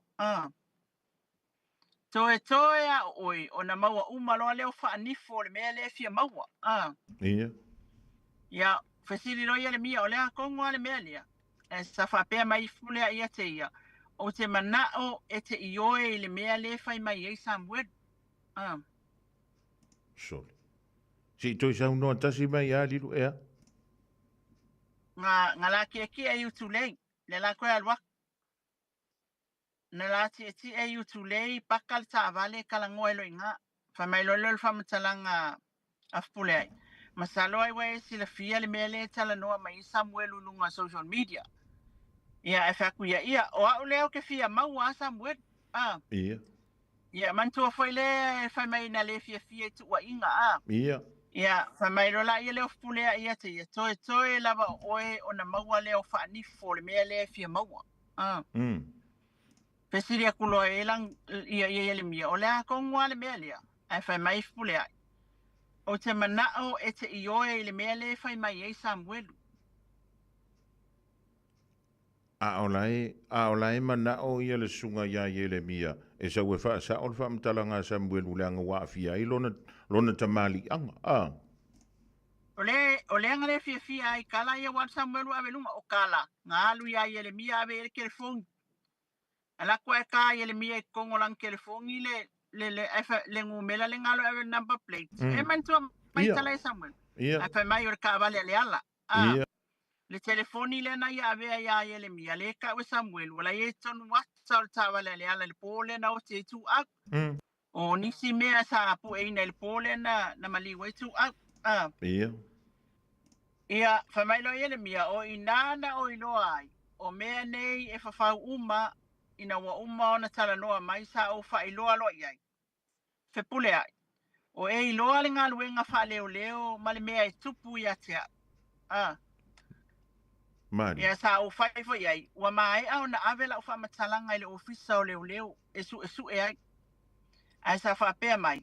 Ea, e le mawhai ona e to e whaia seisi au wha matalanga. E ese mai lau wha matalanga le wa ave i leo. Sa. Makau kia lilo mai Ia. Fa ko I la ta fa longo to fo ile le fa tanga ta fa longo sole. Maka o kia le me le pe a fai e fa mauni. Ia, ona whai mai lola, ia mai sa o whai lole ia. Malie lo fina ngalu. Alu o e tuli au mea na. Ia. Ia, o mai lole ngā la kalanguanga le aso lea. O le aso na se so o ai, na toi piki ai fo ia e whipulea. Ia. Ngā ave leo ia I leone. Leone fo leone. Leone. Leone kukuila o leone nge. Ia, ngā. Na ave leo ia I leone. O le hotel la lita ale sunga ya Roy au sangi. Ia. Ia, o ia foi lea. E ona le transit le mul fanua. O le maulea o le hotel I America Samoa Roy. Ia o Roy foi o nga inga le transit le motel le mul fanua. Ia, sa matala noa I le hotel. O I sa mawhawhasanga I le leia ia. Tilo mai whipulea I o mata. O tilo atu fo I o na mata. O lea sa tala noa mawhaalongo o le mea lalea. Ngā me ese whamasinonga. O kei loa le mwhenka ko whasala winga. Ia. O le call le na whai o le call atu nei upolu. Ai whamai al whamasinonga. O le include le third party. Ia. E o le hearsay. E mantua foi o le hearsay e au maile I lona I le tula fono. Ia le lai whamai. E le mawhai o na mention le third party lea. Ia. Ia o le e tau sa wale le moli maua Yeremia. Ia. O le third party le sa tala no atu. Ai o lai I la ua mpulea I tono le. O le potu le. O le I la ua le hotel. O le sanga I mafulea. Ia. Ia. O le lana ta ofi ai loa le whamasinonga. Koe whamangaku ia Yeremia le hearsay. Ia. E le mawhaionga e mentioning a third party. E tai. O le tala le Yeremia na tongi me le whamasinonga. Ia langa o kala ia nga whamakala mai e whipulea. Ia. Me i o tala ia na whamatala mai e whipulea. Ia, ai langa ta ofi lava langa o le hearsay. E le mawhaionga mention le tangata le e lona tolu. Ia, umaloa, ai tau nuu mai loa roi au sangi. E se mai loa le mea na tata i eila mātou talanoanga. Wa ngā i le mātou talanoanga e tau mawhainga o mātou pepa mo Amerika Samoa. Fai fa kope ia ma pepa er keimi lea le wa ke ia wa sui de me karangoi. Ia, wa sui le mea le mata upu. Wa ngā i loa e talanoa sao i alatou pepa ia mo Amerika Samoa. Ia, umaloa alu whipulea I le whalele tā ua. Aia ngā i roi I lana whanau e au mai sa mātou mea ai. Ia. O le taimi loa lea, na o waru ese mai ai loa, ma o vili mai ai loa le ofisa o leo leo. O na o mautinoa, o le mea la lea, o le mea e whawhau. Na o wala au mai. Na o wala au mai le ofisa o leo leo, o te fia maua le numera au apa au. Ia. Ia, o mai lola ia leo le aso longa lua. O le lona tolo o aso. Sa toi whai atu ai e alu atu e piki ia. Sa koe whai akua ia ia pulea ia le piki ia. Ia. Ia. Na toi a ngā e atu fōi au walu e whai e whaatau wala u whanau whangatongu. Na alu atu le ta avale lan mū lava lea pese tūson. Na alu atu la ma avatu le ia tawhale. O le tangata leo le lato I tū mā lo I sa lenga ma e mai fo ngā tuli. Ia. E o atu o usavali mai le ala lau papa. O le ale whewha kau le I whangakongo. Sa o tu e whaatali mai lana alu atu. O lana tala lea na whai atu I atea. Ina ua la koe o fo I o le kala lenga whea kia ia. Ia le mia. Na o usau mamao o na olo mana o I ate o e le mea lea. Kala lea whipulea. Ia. Ia, whaila ilan tala whipulea. E lea ise mea o le a o tu e le tu lea te a ngā I mai ai. Ia. E whai mai whipulea. Ia, e a lofa la I atea. Aua lava nei e whailoanga I se isi le tātala noanga lea. O le tala lea whipulea ia ngā ia I ele mio. Le tala lea whipulea ia Yeremia. Ma wha vai ai loa ina. Ma malanga mai ai loa whepulea i le asu. Le antau sanga le au siri le ale loia. Ia. Lua whelua tolu pe o se tema e ale masina. Wow. Soli. O le toi, o le e te ilo mawawau lilo mai awa. Ona o le sa nginga i lungo le ea. Ia le whao ngā ina lea po le tamu whai le whao ngā le diplomatic passport. Ia wau tamana ia tono nei te sila fia lilo mai awa. Ia le whaantinonga fōi o le vaenga o le malewa le le mwhai o le whao ngā ina i lātou. O le hanga wa e whao ngā ina ia tātou tusi wholawia. E mai tau ina fōi nei le malewa le le nei au kilat. Ia le tūlanga lawa le tasi. Ai a whaila e wha maonia le anginga ona o le mafuanga lea lilo mai awa tano whai. Ia e se au mai alo whiranga. Ia, o na toi whasiringi a wafo o lewa. Na toi whamanatu mai e Jeremia ia le whamai o ele mea pa u ile la whailoa ingalo na lua. Whailoa ingalo na lua mal whatanoanga. Taimina maa o mai ele hotela rui na whai mai eipe o te fia tala noa ia Samuelu. Ai sa o tali ai, e tala noa ia Samuelu. Na tala noa la Samuelu. Na VC atu Sam, video call. Ia whipulea, na VC mai ia Sam. Na whaile iai, o lea ua maua la mawhasota inga. Ia, au i le sate e nai fo i e fo ni, e Catherine. O nai, o le tuina i tonu Samuelu. Ia. Ia, e sa mawhaila wa ona whamatala i Jeremia. Ia, sa eva ai ke fongi lea o fasili lea al prosecutor. Na eva ai le telefoni ma e tala noa ia, eva ai tole tala noa ia Samuel. O lea, na ova ai atu, o lea tala noa o Samuel, o lea tala noa i le telefoni. Ia, na muta lole ina o le moli maua Jeremia. Ai alu le kolosi mua tamaita ilo ia Catherine. Ia. O le kolosi a Catherine e afoini, o le tūlanga foi le e pepelo Jeremia, na tele i le lantala le fai mai, e na tele i loa ina le mata upu le nei, o na ele i fai ngalwenga i le pō, na mali waitu au, le vave au. Ia, o le kolosi le wa amata. O le kolosi le wa amata, mai Catherine, e ke pepelo lau kala, ele ai mang wha maunga o ni tiute. Tiute leo ma le tausifi. Sa iai ia o mai luma whamasinonga. O lewa e sa we whai mai. E tele i whai ngalwenga. Ai mantua sa e tai sifi la solua se fulu. Up until le 10 a.m. le 21st. Sa wa mai lau sifi la solua se fulu fa o mai i le se fulu le kai au la solufu kas. E ke le whalongo e le pisa leo ia ngā o aku le pōle ngā attendinga le whalawlawe le na tupu i vai tele ia tua. E tele whalongo e aia. Mai ele mia le ai, o tele i iai le vaenga na oi attend.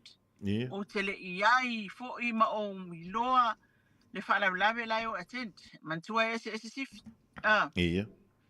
Ia, o le tūlanga le whamai ele mia ia, i lana mau. Uma me al mako si fio kere whalonga uia i se whalawlawe. Mātou wō mātou uia tau te fulu le tai au na soi. Walo malo lo le asolufu lua. Kwa usawa la asolufu kolo au kau mai lo li poki ia ufai kau aku. O le whalawlawe len kupu le vawe au. O le asolua sifutas. Ia. Ele whamaonia tamai tai lo ia ia Catherine le tūlanga le whamai e pelo Jeremia. O lea sa whaingaluenga.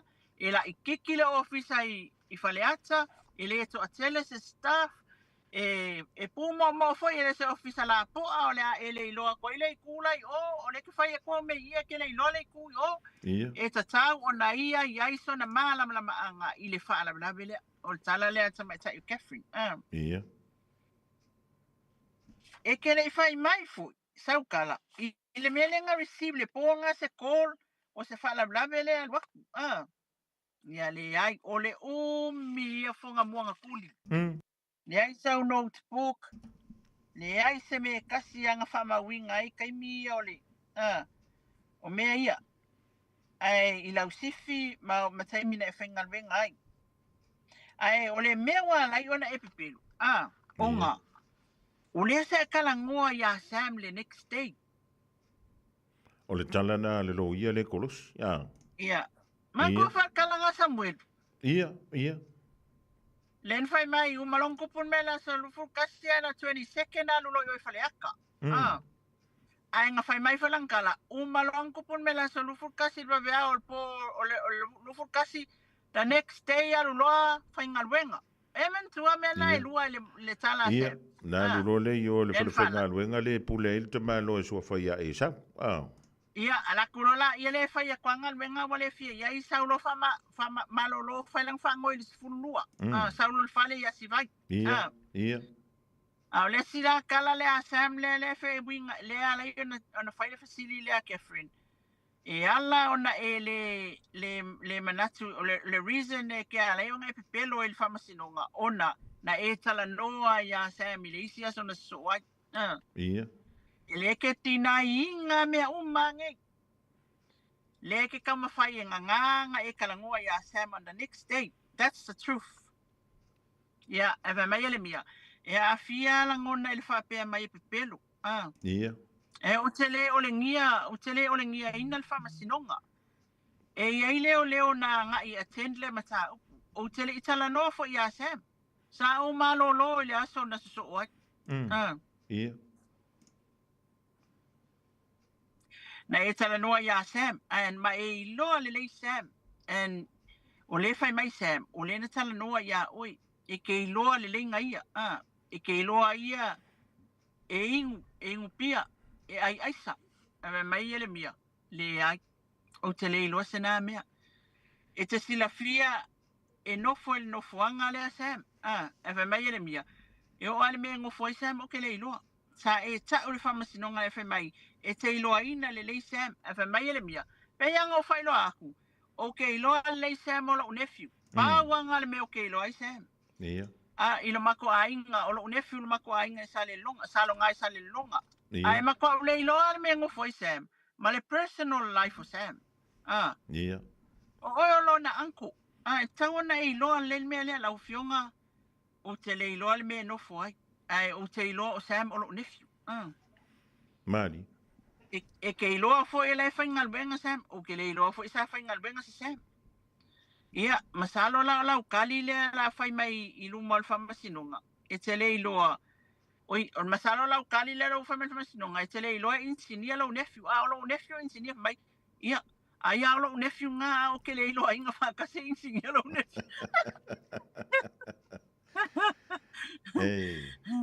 O le vaianga kuli, e me loa Catherine, e le credible le whamatalanga a Jeremia. Yeah. And it will affect your whole evidence. Maya afia e lau mau a koa, you're trying to say that this happened on the night of 21st to 22nd.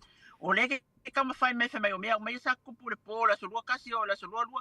O le vavea o la solua kasi nga mali waiku a. E me mai ia ele mia. Ia, vaai. Whamoli. Pe ia le winga la ukala. O kere iai le whalavelave. Po le team nga oi attend le whalavelave. Na tau ma iai le wala au. E le ai masok ma le ala na le isok ma lam lama anga. I le whalavelave lea. Ia, e te sila fia e whaonga e Sam ia whala au whasaina. Nā fo e te ilo o ia le a vea whamatalanga I leo leo. Whamolmoli. O ke le ilo se personal life or kakai ngui asa. Ia. O te le iloa sona involvement I se whaalavilavi. Whatoa o iloa, Sam. Inga walu whai me langa kala le lunga social media whai mai o ule ngō lakua waku i le. Le ngā lakua waku I ke le whongi. Ia. Ia kuli lo mai ele mia number plate. Le mea leo ke whai e kwai. I mea le whai mai ei. O la o ele ngā ngofo ma. Masu el number plate. Ia. Le number plate. Na e whaailoa e te le iloa le telefoni. Na whaonga e Sam. E ngā awako e Sam pele whamai Sam o Samsung 18 lang ke whongi. Ia, vai, whamolmoli. O kua makua o le iloa po anga whenga mai se ke le whongi. O ke le iloa I ngā whongi whōlinga o se ke le whongi. Ia, ina wa umana e tal no ya Sam. E alua e fai loa le ofisa me nga ba ko Sam ya oi, mai ele mia le ai se mea whapina. Na e whaali fo i tangata o le taavale le na whao ngā le ala, o le Land Cruiser. You know le ala. Ia, okay lo le ala al whai pule. A okay le lo sang ka vale. Na e sila fia al taavale le Land Cruiser ave limoni. Le ai. E te sila fia wale, e te whainga luenga lata i vai tele. E sa, o ke whainga luenga laka i vai kele. Ai o ke le ka muli muli eva, ai ka vale limon. O le mea leu te atai ni te uwha pele tunu po le meu te atai. O leu te tau wha pēn tu lilo mai ava. I le manantua i mala wha longolongo atu ia Jeremia. A sa wale fesili e wha le fe tau. E alua ko fwere kali e wha le fe kau i ariru. Ele ma i fwere kali ali ele mia ia. Ia, o lea ia, o mea ia i whamasinonga. I tongi a le fesili a le defense po le a lava e kau aia. Ia ai, e tātou te tilo fo i tali a i ele mia ele mea. Ia, o lesi mea, o le, ne lesi sa i tangata na whai atu ia ti oe ia, whaamuta loa le, ia whaamautu le maule a Sam. Ia, o ke le ilo, e ma whailanga ka umei ka ngaka ia whamolumoli, Ia, o tangata le na whai atu ia oe, o lesi la mea ka ua, ele i reveal inga le lo, ia tangata, ai whamai. O tangata le na whai atu ia oe, ma whaatonu oe, ia shut down le mea lea Ori Moni, he is a powerful man. Ia.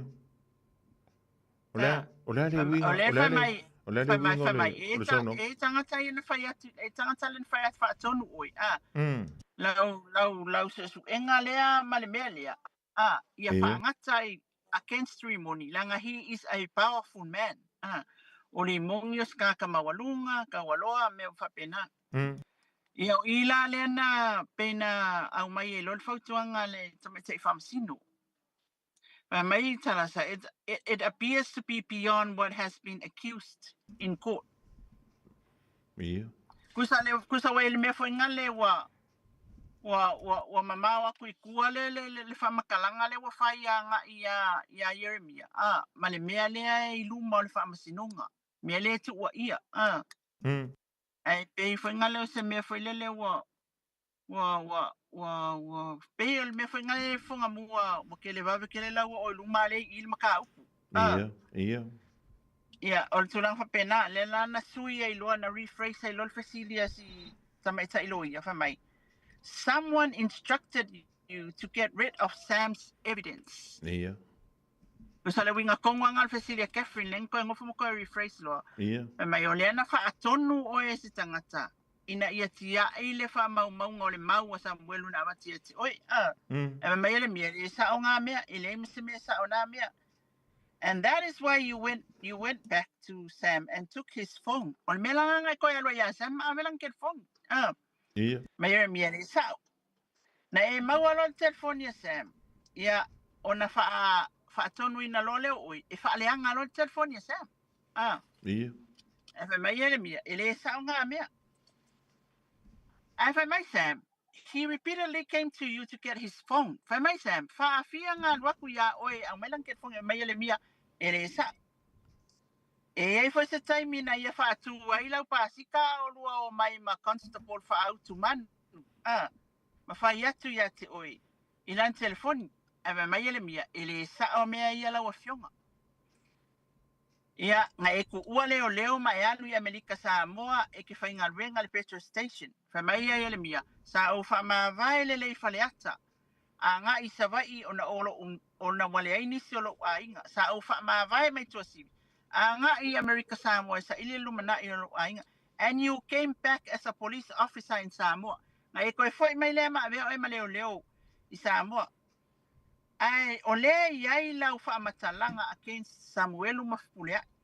O lea na iai le taimi lea wa iai taimi lea lau whamatalanga lea na se mai. Ia. Ia e whamai ka la ia le mia. I oi, lau a fionga sa auto e apalai mai le ofisa o leo. Ma o whai aku ilo kōlua. A koe kalia ulo na winga la e sa oa. Ai se Samuelu. Ai ale ai. No winga la e sa o la Samuelu. Ia. Ia. nga e fai ale deal ole kala lea Catherine na e fai ale deal ma leo a e toi fo I mai ma lau statements lea a nga I a fepulea I ma Sam e mauala ngā luenga Ia. pa mai roa kala a ele mia se makua ke lea upu ole deal ai sa o apalai mai ona o te toi mana o e prove I le atunu umalo ainga o le wa vale funga va ile masalo mia o le matai Samoa e winga I tu wa inga se ia wa whaasangsanga mai e tea. Mari. Ia, o e whai mai ngai o le wa e join mai leo e prove ai e sao. Sao au mea ia. E sa whai mai ia Jeremia sa whai mai la ufa matalanga I Amerika Samoa ilo wa afia I le case la wa fionga. Ina wa umona au mai o la utusi. Ile I wha amali e ina I lava ona olo o iai la utangi Amerika Samoa I mea na tau wa afia ia ule mata upu lea. Ia mawhai mai e lota mai ta ilo ia wa uma ufasiri la wa fionga le whamsino. Ia ona tula I e lola ia lea ole ali lo ia emergency.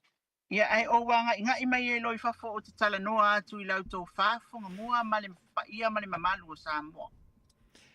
Ma lole sau no le vaingo le wo dia le mai hava o se tasi nei o moli mau antono le mai tau mai lo tantu o tudu o le vana fa tali o ti ai po le asa na tala ia wa pe mai tau ina vo le fava ia so le o tona ia tu ia e hanwa wa le tantu moli mau ia ma fina nga fo ia lo ia ma le tu le e toi fo ila vai tu po fe la le evidence le pe ona taua o le telefoni le ana tu ina tu ele sunga ya Samuelu a nga I lona ankopo lona tawa inga leo le sunga ya Yeremia e a faila o lewa moli mau I le so Yeremia lilo mayava po le fionga ya misavo ele I o te telefoni ele I va ai se telefoni na tele I tauli maina se telefoni na te ia mai o tele I lo voi pe I se vaenga va pe nai sa mo lilo mayava na mtanga alwenga o leo e nauna ta wantua o sea mea ia kalo I kongo skere fongi e leo. Tele lope wa I se system fa pena.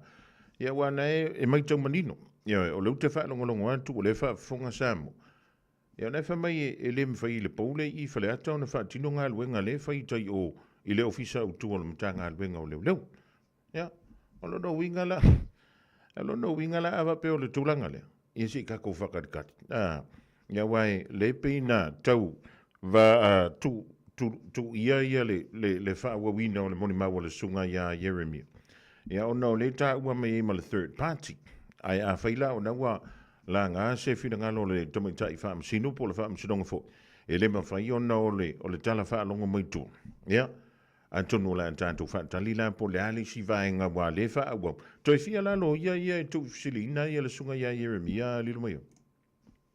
O lea e whaitapo kalame a lewa wa whamai a I emergency a male tofa mapusua. Ia.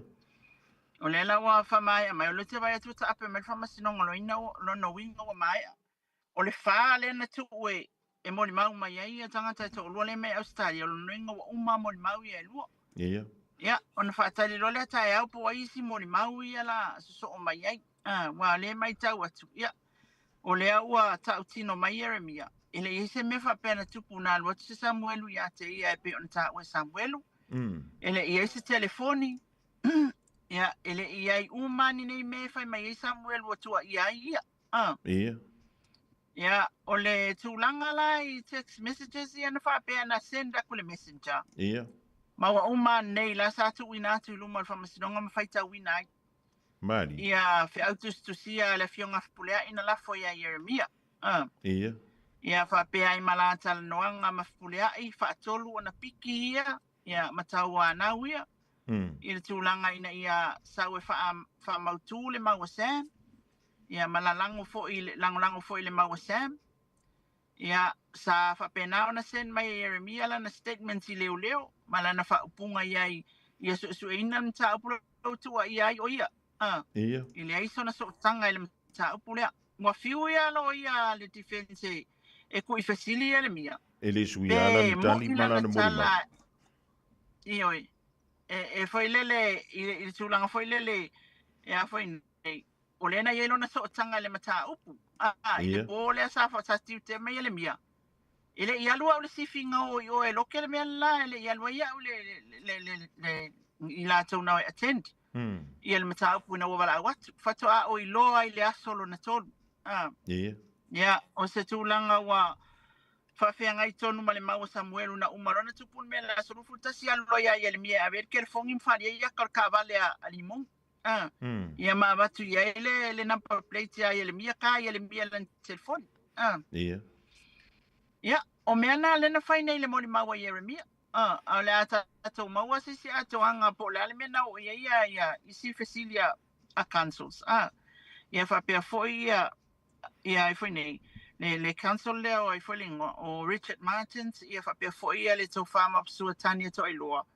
Ia moli maula ia i lua ia na video link mai Australia. O le tūlangana mo le so whangamua. Malo whauta ia li. O le astulanga ia ile wha ua wina o tātou whamsidonga ia na mai tau antu le nawa ia so sauna mai e o antu le i tūlai valu po le iwa le po le lumia. O le ele i o ase whamasinonga se iwa i le po. O le ae alua mangata po le ono. Tasi al whamasinonga na o le aso mua na o le fitu. Le fiafu. Le mele ia vai le whaile wa umawa tele titele afalfa. E fua mai ia ele whamasino. E tele fo ia malolonga i vau. Langa ele kikia i kula e kukua ia lo ia defense. E matua le titi ia. E ke malulu inga e whanong pula feo soi me whafonga i violo kingo i kongo le e malulu. La e lua fesili. You know, le tūlanga whelelo le vailina. O le mata ina ia tu ia le moli mau. Feo ia le wha mau ninga. Feo o ia le wha mau ninga o mea umane ia. Le e wa ai ia le wha tino ngalo ia al defense. Ia ai e a whainga. Mea whainga e alu ape wa kau whaali i kalia moli mau isi kain. Ia ona kolosi mai e lola ia leo o le fionga le tamaita i whamasino. E tautua na. O le case, e tau ana tilo o le fesiringi, e tau ana tali fesir. Ono le tūlanga na awa whai ke kūmo le lua i kūla. Ai to tono lua i tūlana whunga mua i lau mai tau pe fia se furu questions for one issue. Makua o ka le lava, kari o isi tali a moli mau whai mai lau fionga wa whalua whatolo na utali e fesiringi a lea tau au mai. E tilo a iei le whamasino ia mawhai mai wharitali a talasa ia. E tauana e tali e whapea mai whatalasa i le lo ia. E tau rephrase lau visili. E tau tu inatu. Ioi. O tūlanga nā le ia tatum tā upoli whangamu. E tau fia fo i lai titi atu ai tele ia fio lilo mai avai tātou povi e pe ona tā ua. E lau tau mai tau atu fo i le ia. A whai e moni ia tailo ye o e man tu ala sa no ngari lo mai ava le fa pe mai o povi na lo atu masam e fa pe e avantu e fa tu wantu o na mai le se le ni o le povi mo mo e ai te wo to fa antu le avantu le povi lo na lua ia e fi wo fa ka se povi a wole o akua li lo mai ava o le fa sa o tu la ngale e wa le pe mai tawina mai le amatanga o le na fa pe le fa matalanga o le tino i tu pe i vafi e le na tu ina tu le i le pule Yo na lua i lo le wha tau povi. A o lea la wafa mai le whale whasi povi.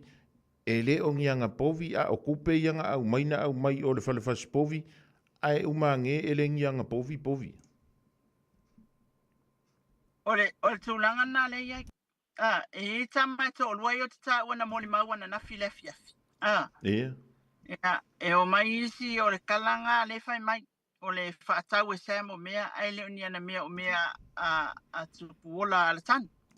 Ia, lea la ua sau nei foi ma le pule o le whale whasitimang.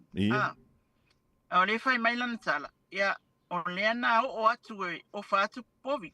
Live cattles. O whaatu povi. Mai ngā tamana tu o le siaki na whai peise mea o le tolua whelwhaafi. E ina wata ala tu whaalua la. E a wheka la le mea ngā mai ai. Awa whiuro la koe whakali me se povi. Ia, Ai o mai asi mai I kau mai lau whengal wengal next door wala ko ringa so o male pale atu pola la to fali la to fanua. Mai o mai lo I fa atu lau whengal wengal ya. Woi, ele ungi mea semnga, ele ungi povia semnga la ko ba. Sa o loko o pa povia resi. Ya man tua fale ta ua atu pola ala tanu la na moni mau. O ta ilua ba yaso malu, ta ilua ba yaso alwa ya stadium sa. Mari. Ya alula, ol na fa mo nga lea o Samuel. Ai e pe oversee e ta o fe ya nga wenga Samuel. Mari. Alu ya na vese melo Samuel fa no fo I malolo le. Manol to lo si vai. E ayala me ana I malolo le fo fato anga mal papo. Ya sa ya na batula ya to no fo si Ya, olongo winga la. O se mea vai kaula le alwa ia tupu. La le tupu ele tu langa le wa le fasili atu le. Ile pula el fasi manu fe mai pe wana le mantua pe na te mantua tau sanga lua fe lua tot. Ya, ma lo va tanya li lo ya ole so onga mai ona nafi. Ya, ma le so. Ya, ma le tau tuli ina le o le tulanga fo e pe ona yaile au talaina o fa matalanga ma fina ngalo ya. O lo I tonu o le whale wha. Sino wana o lau o fio. Le ia I tonu I o mo le tātou lawa ia li poti.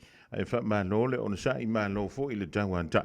Ia atonu o le wā so lua. Ia toia o a whela le tutula ia I lantou ia e mo lia I le wha masironga I mata upune ia e mo le maua li lua ia.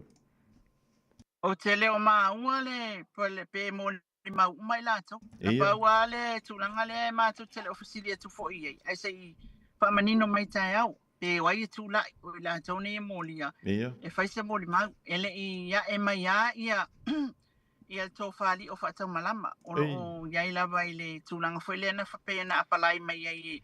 Ngas. E maposua. Foi le tulanga foi le le recommendation al forma I tawona.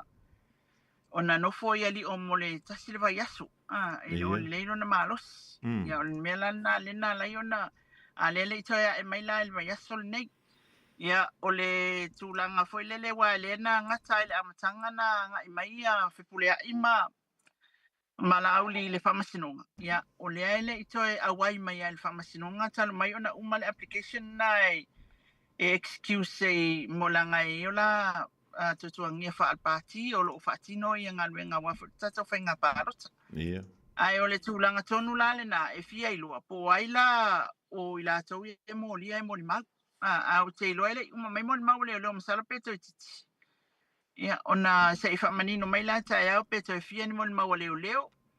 Ia, ina ia fua ia ila tātou whaalongolongo fo ia wale mele wa ia uwa ia kupe siaki whanga le mea le whakalikali me eto tele. Ia, ai ole mana ia le tūlanga fo ele le whaftai tātou atinu. Paua le tūlanga ina ia mawas tātou reporti mai le whamasinunga.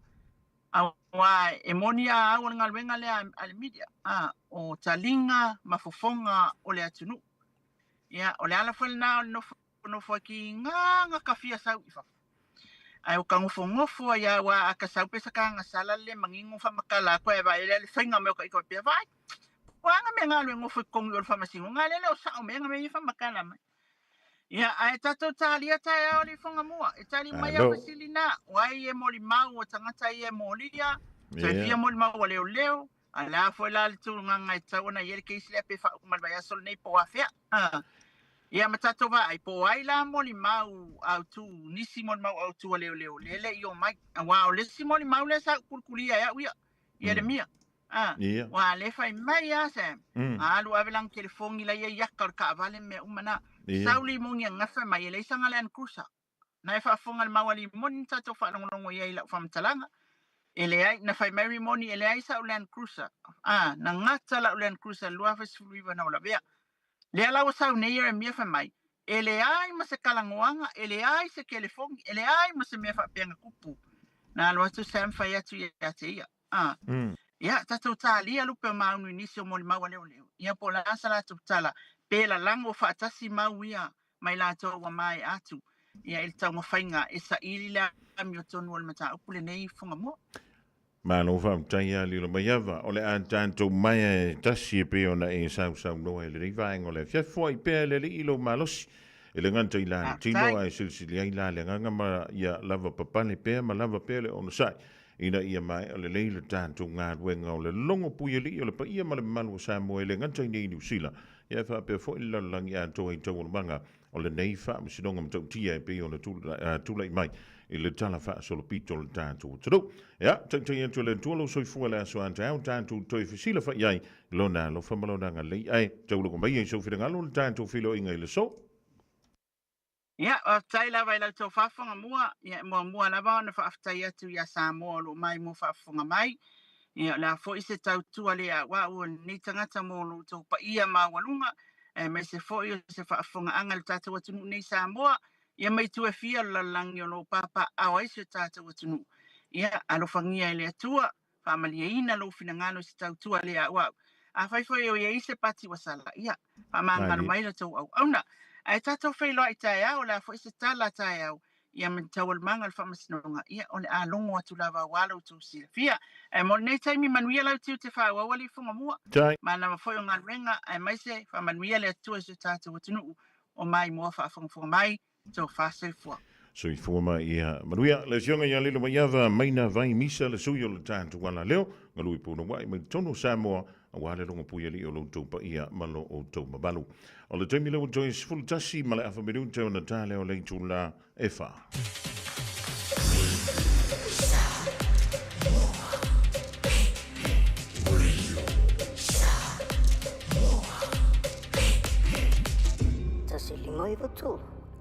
Just think a minute.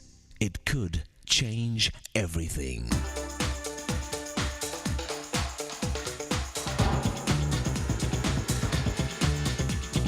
Think a minute. Edwin Thomas was one of the greatest actors in the 1800s. He became world famous for his acting performances in Shakespeare's plays. Edwin's two brothers, John and Junius, were also actors, but they were not as talented as Edwin. Then one night, almost like a Shakespearean play, tragedy hit their whole family when the brother, John Wilkes Booth, shot and killed the American president, Abraham Lincoln, while Lincoln was in a theater watching a play. After that night, Edwin Thomas Booth's reputation was greatly hurt and damaged. In fact, shortly after his brother killed President Lincoln, Edwin actually quit acting and ended his very successful career. Many years later, Edwin tried to return to acting for a time, but he was never the same because he was filled with terrible shame and guilt from his brother murdering the president. Then one night, Edwin was getting on a train when it suddenly jolted forward. A young man next to him slipped and fell down onto the track by the moving train. Very quickly, Edwin risked his own life to reach down and pull the man back up to safety. A few days later, Edwin received a letter of thanks from the man whose life he had saved.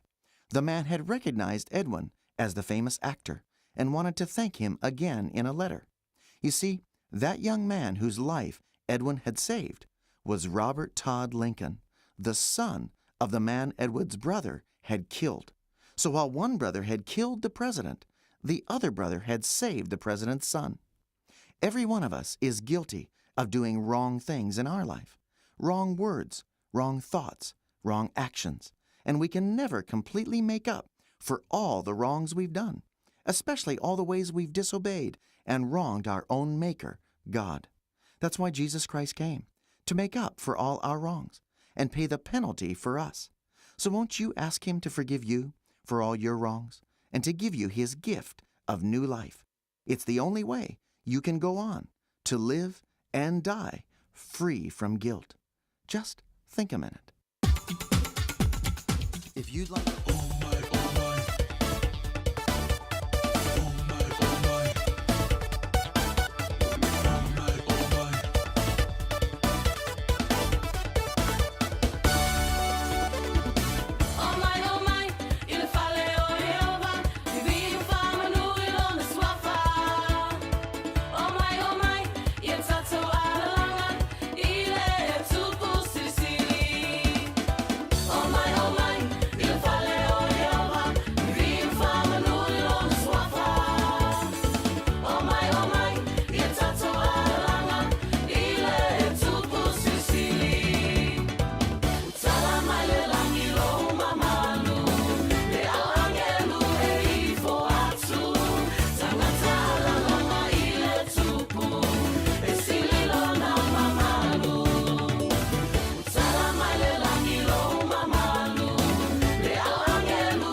Ole o special everlasting praise malavi ngole tua fa mai o mai le fale o yo vanta tote oni ya.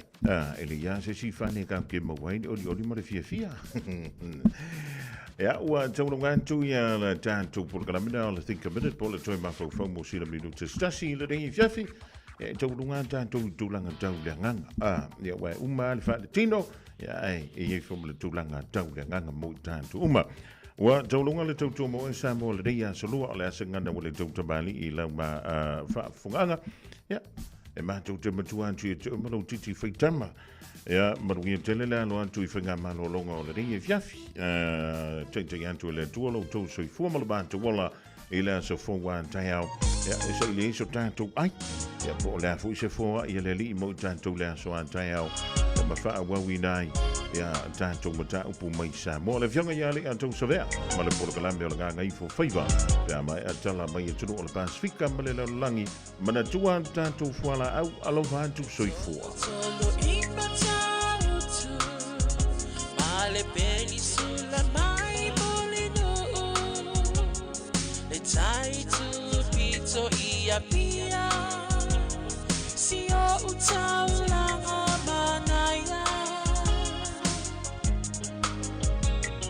e fe pula fi mai le sau o ata uma o fetu o le lani e sulungi ia umasia uhani a o masa vali vali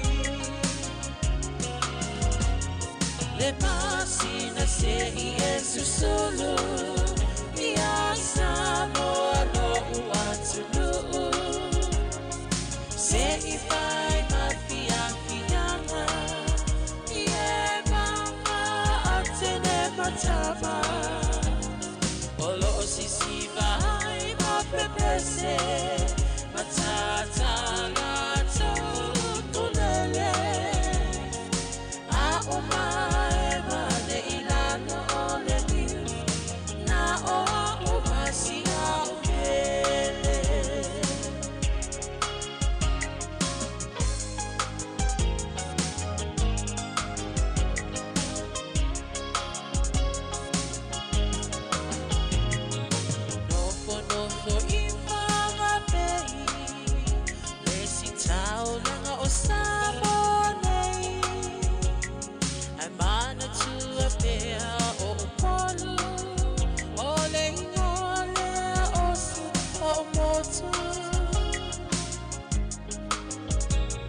Ele ma fai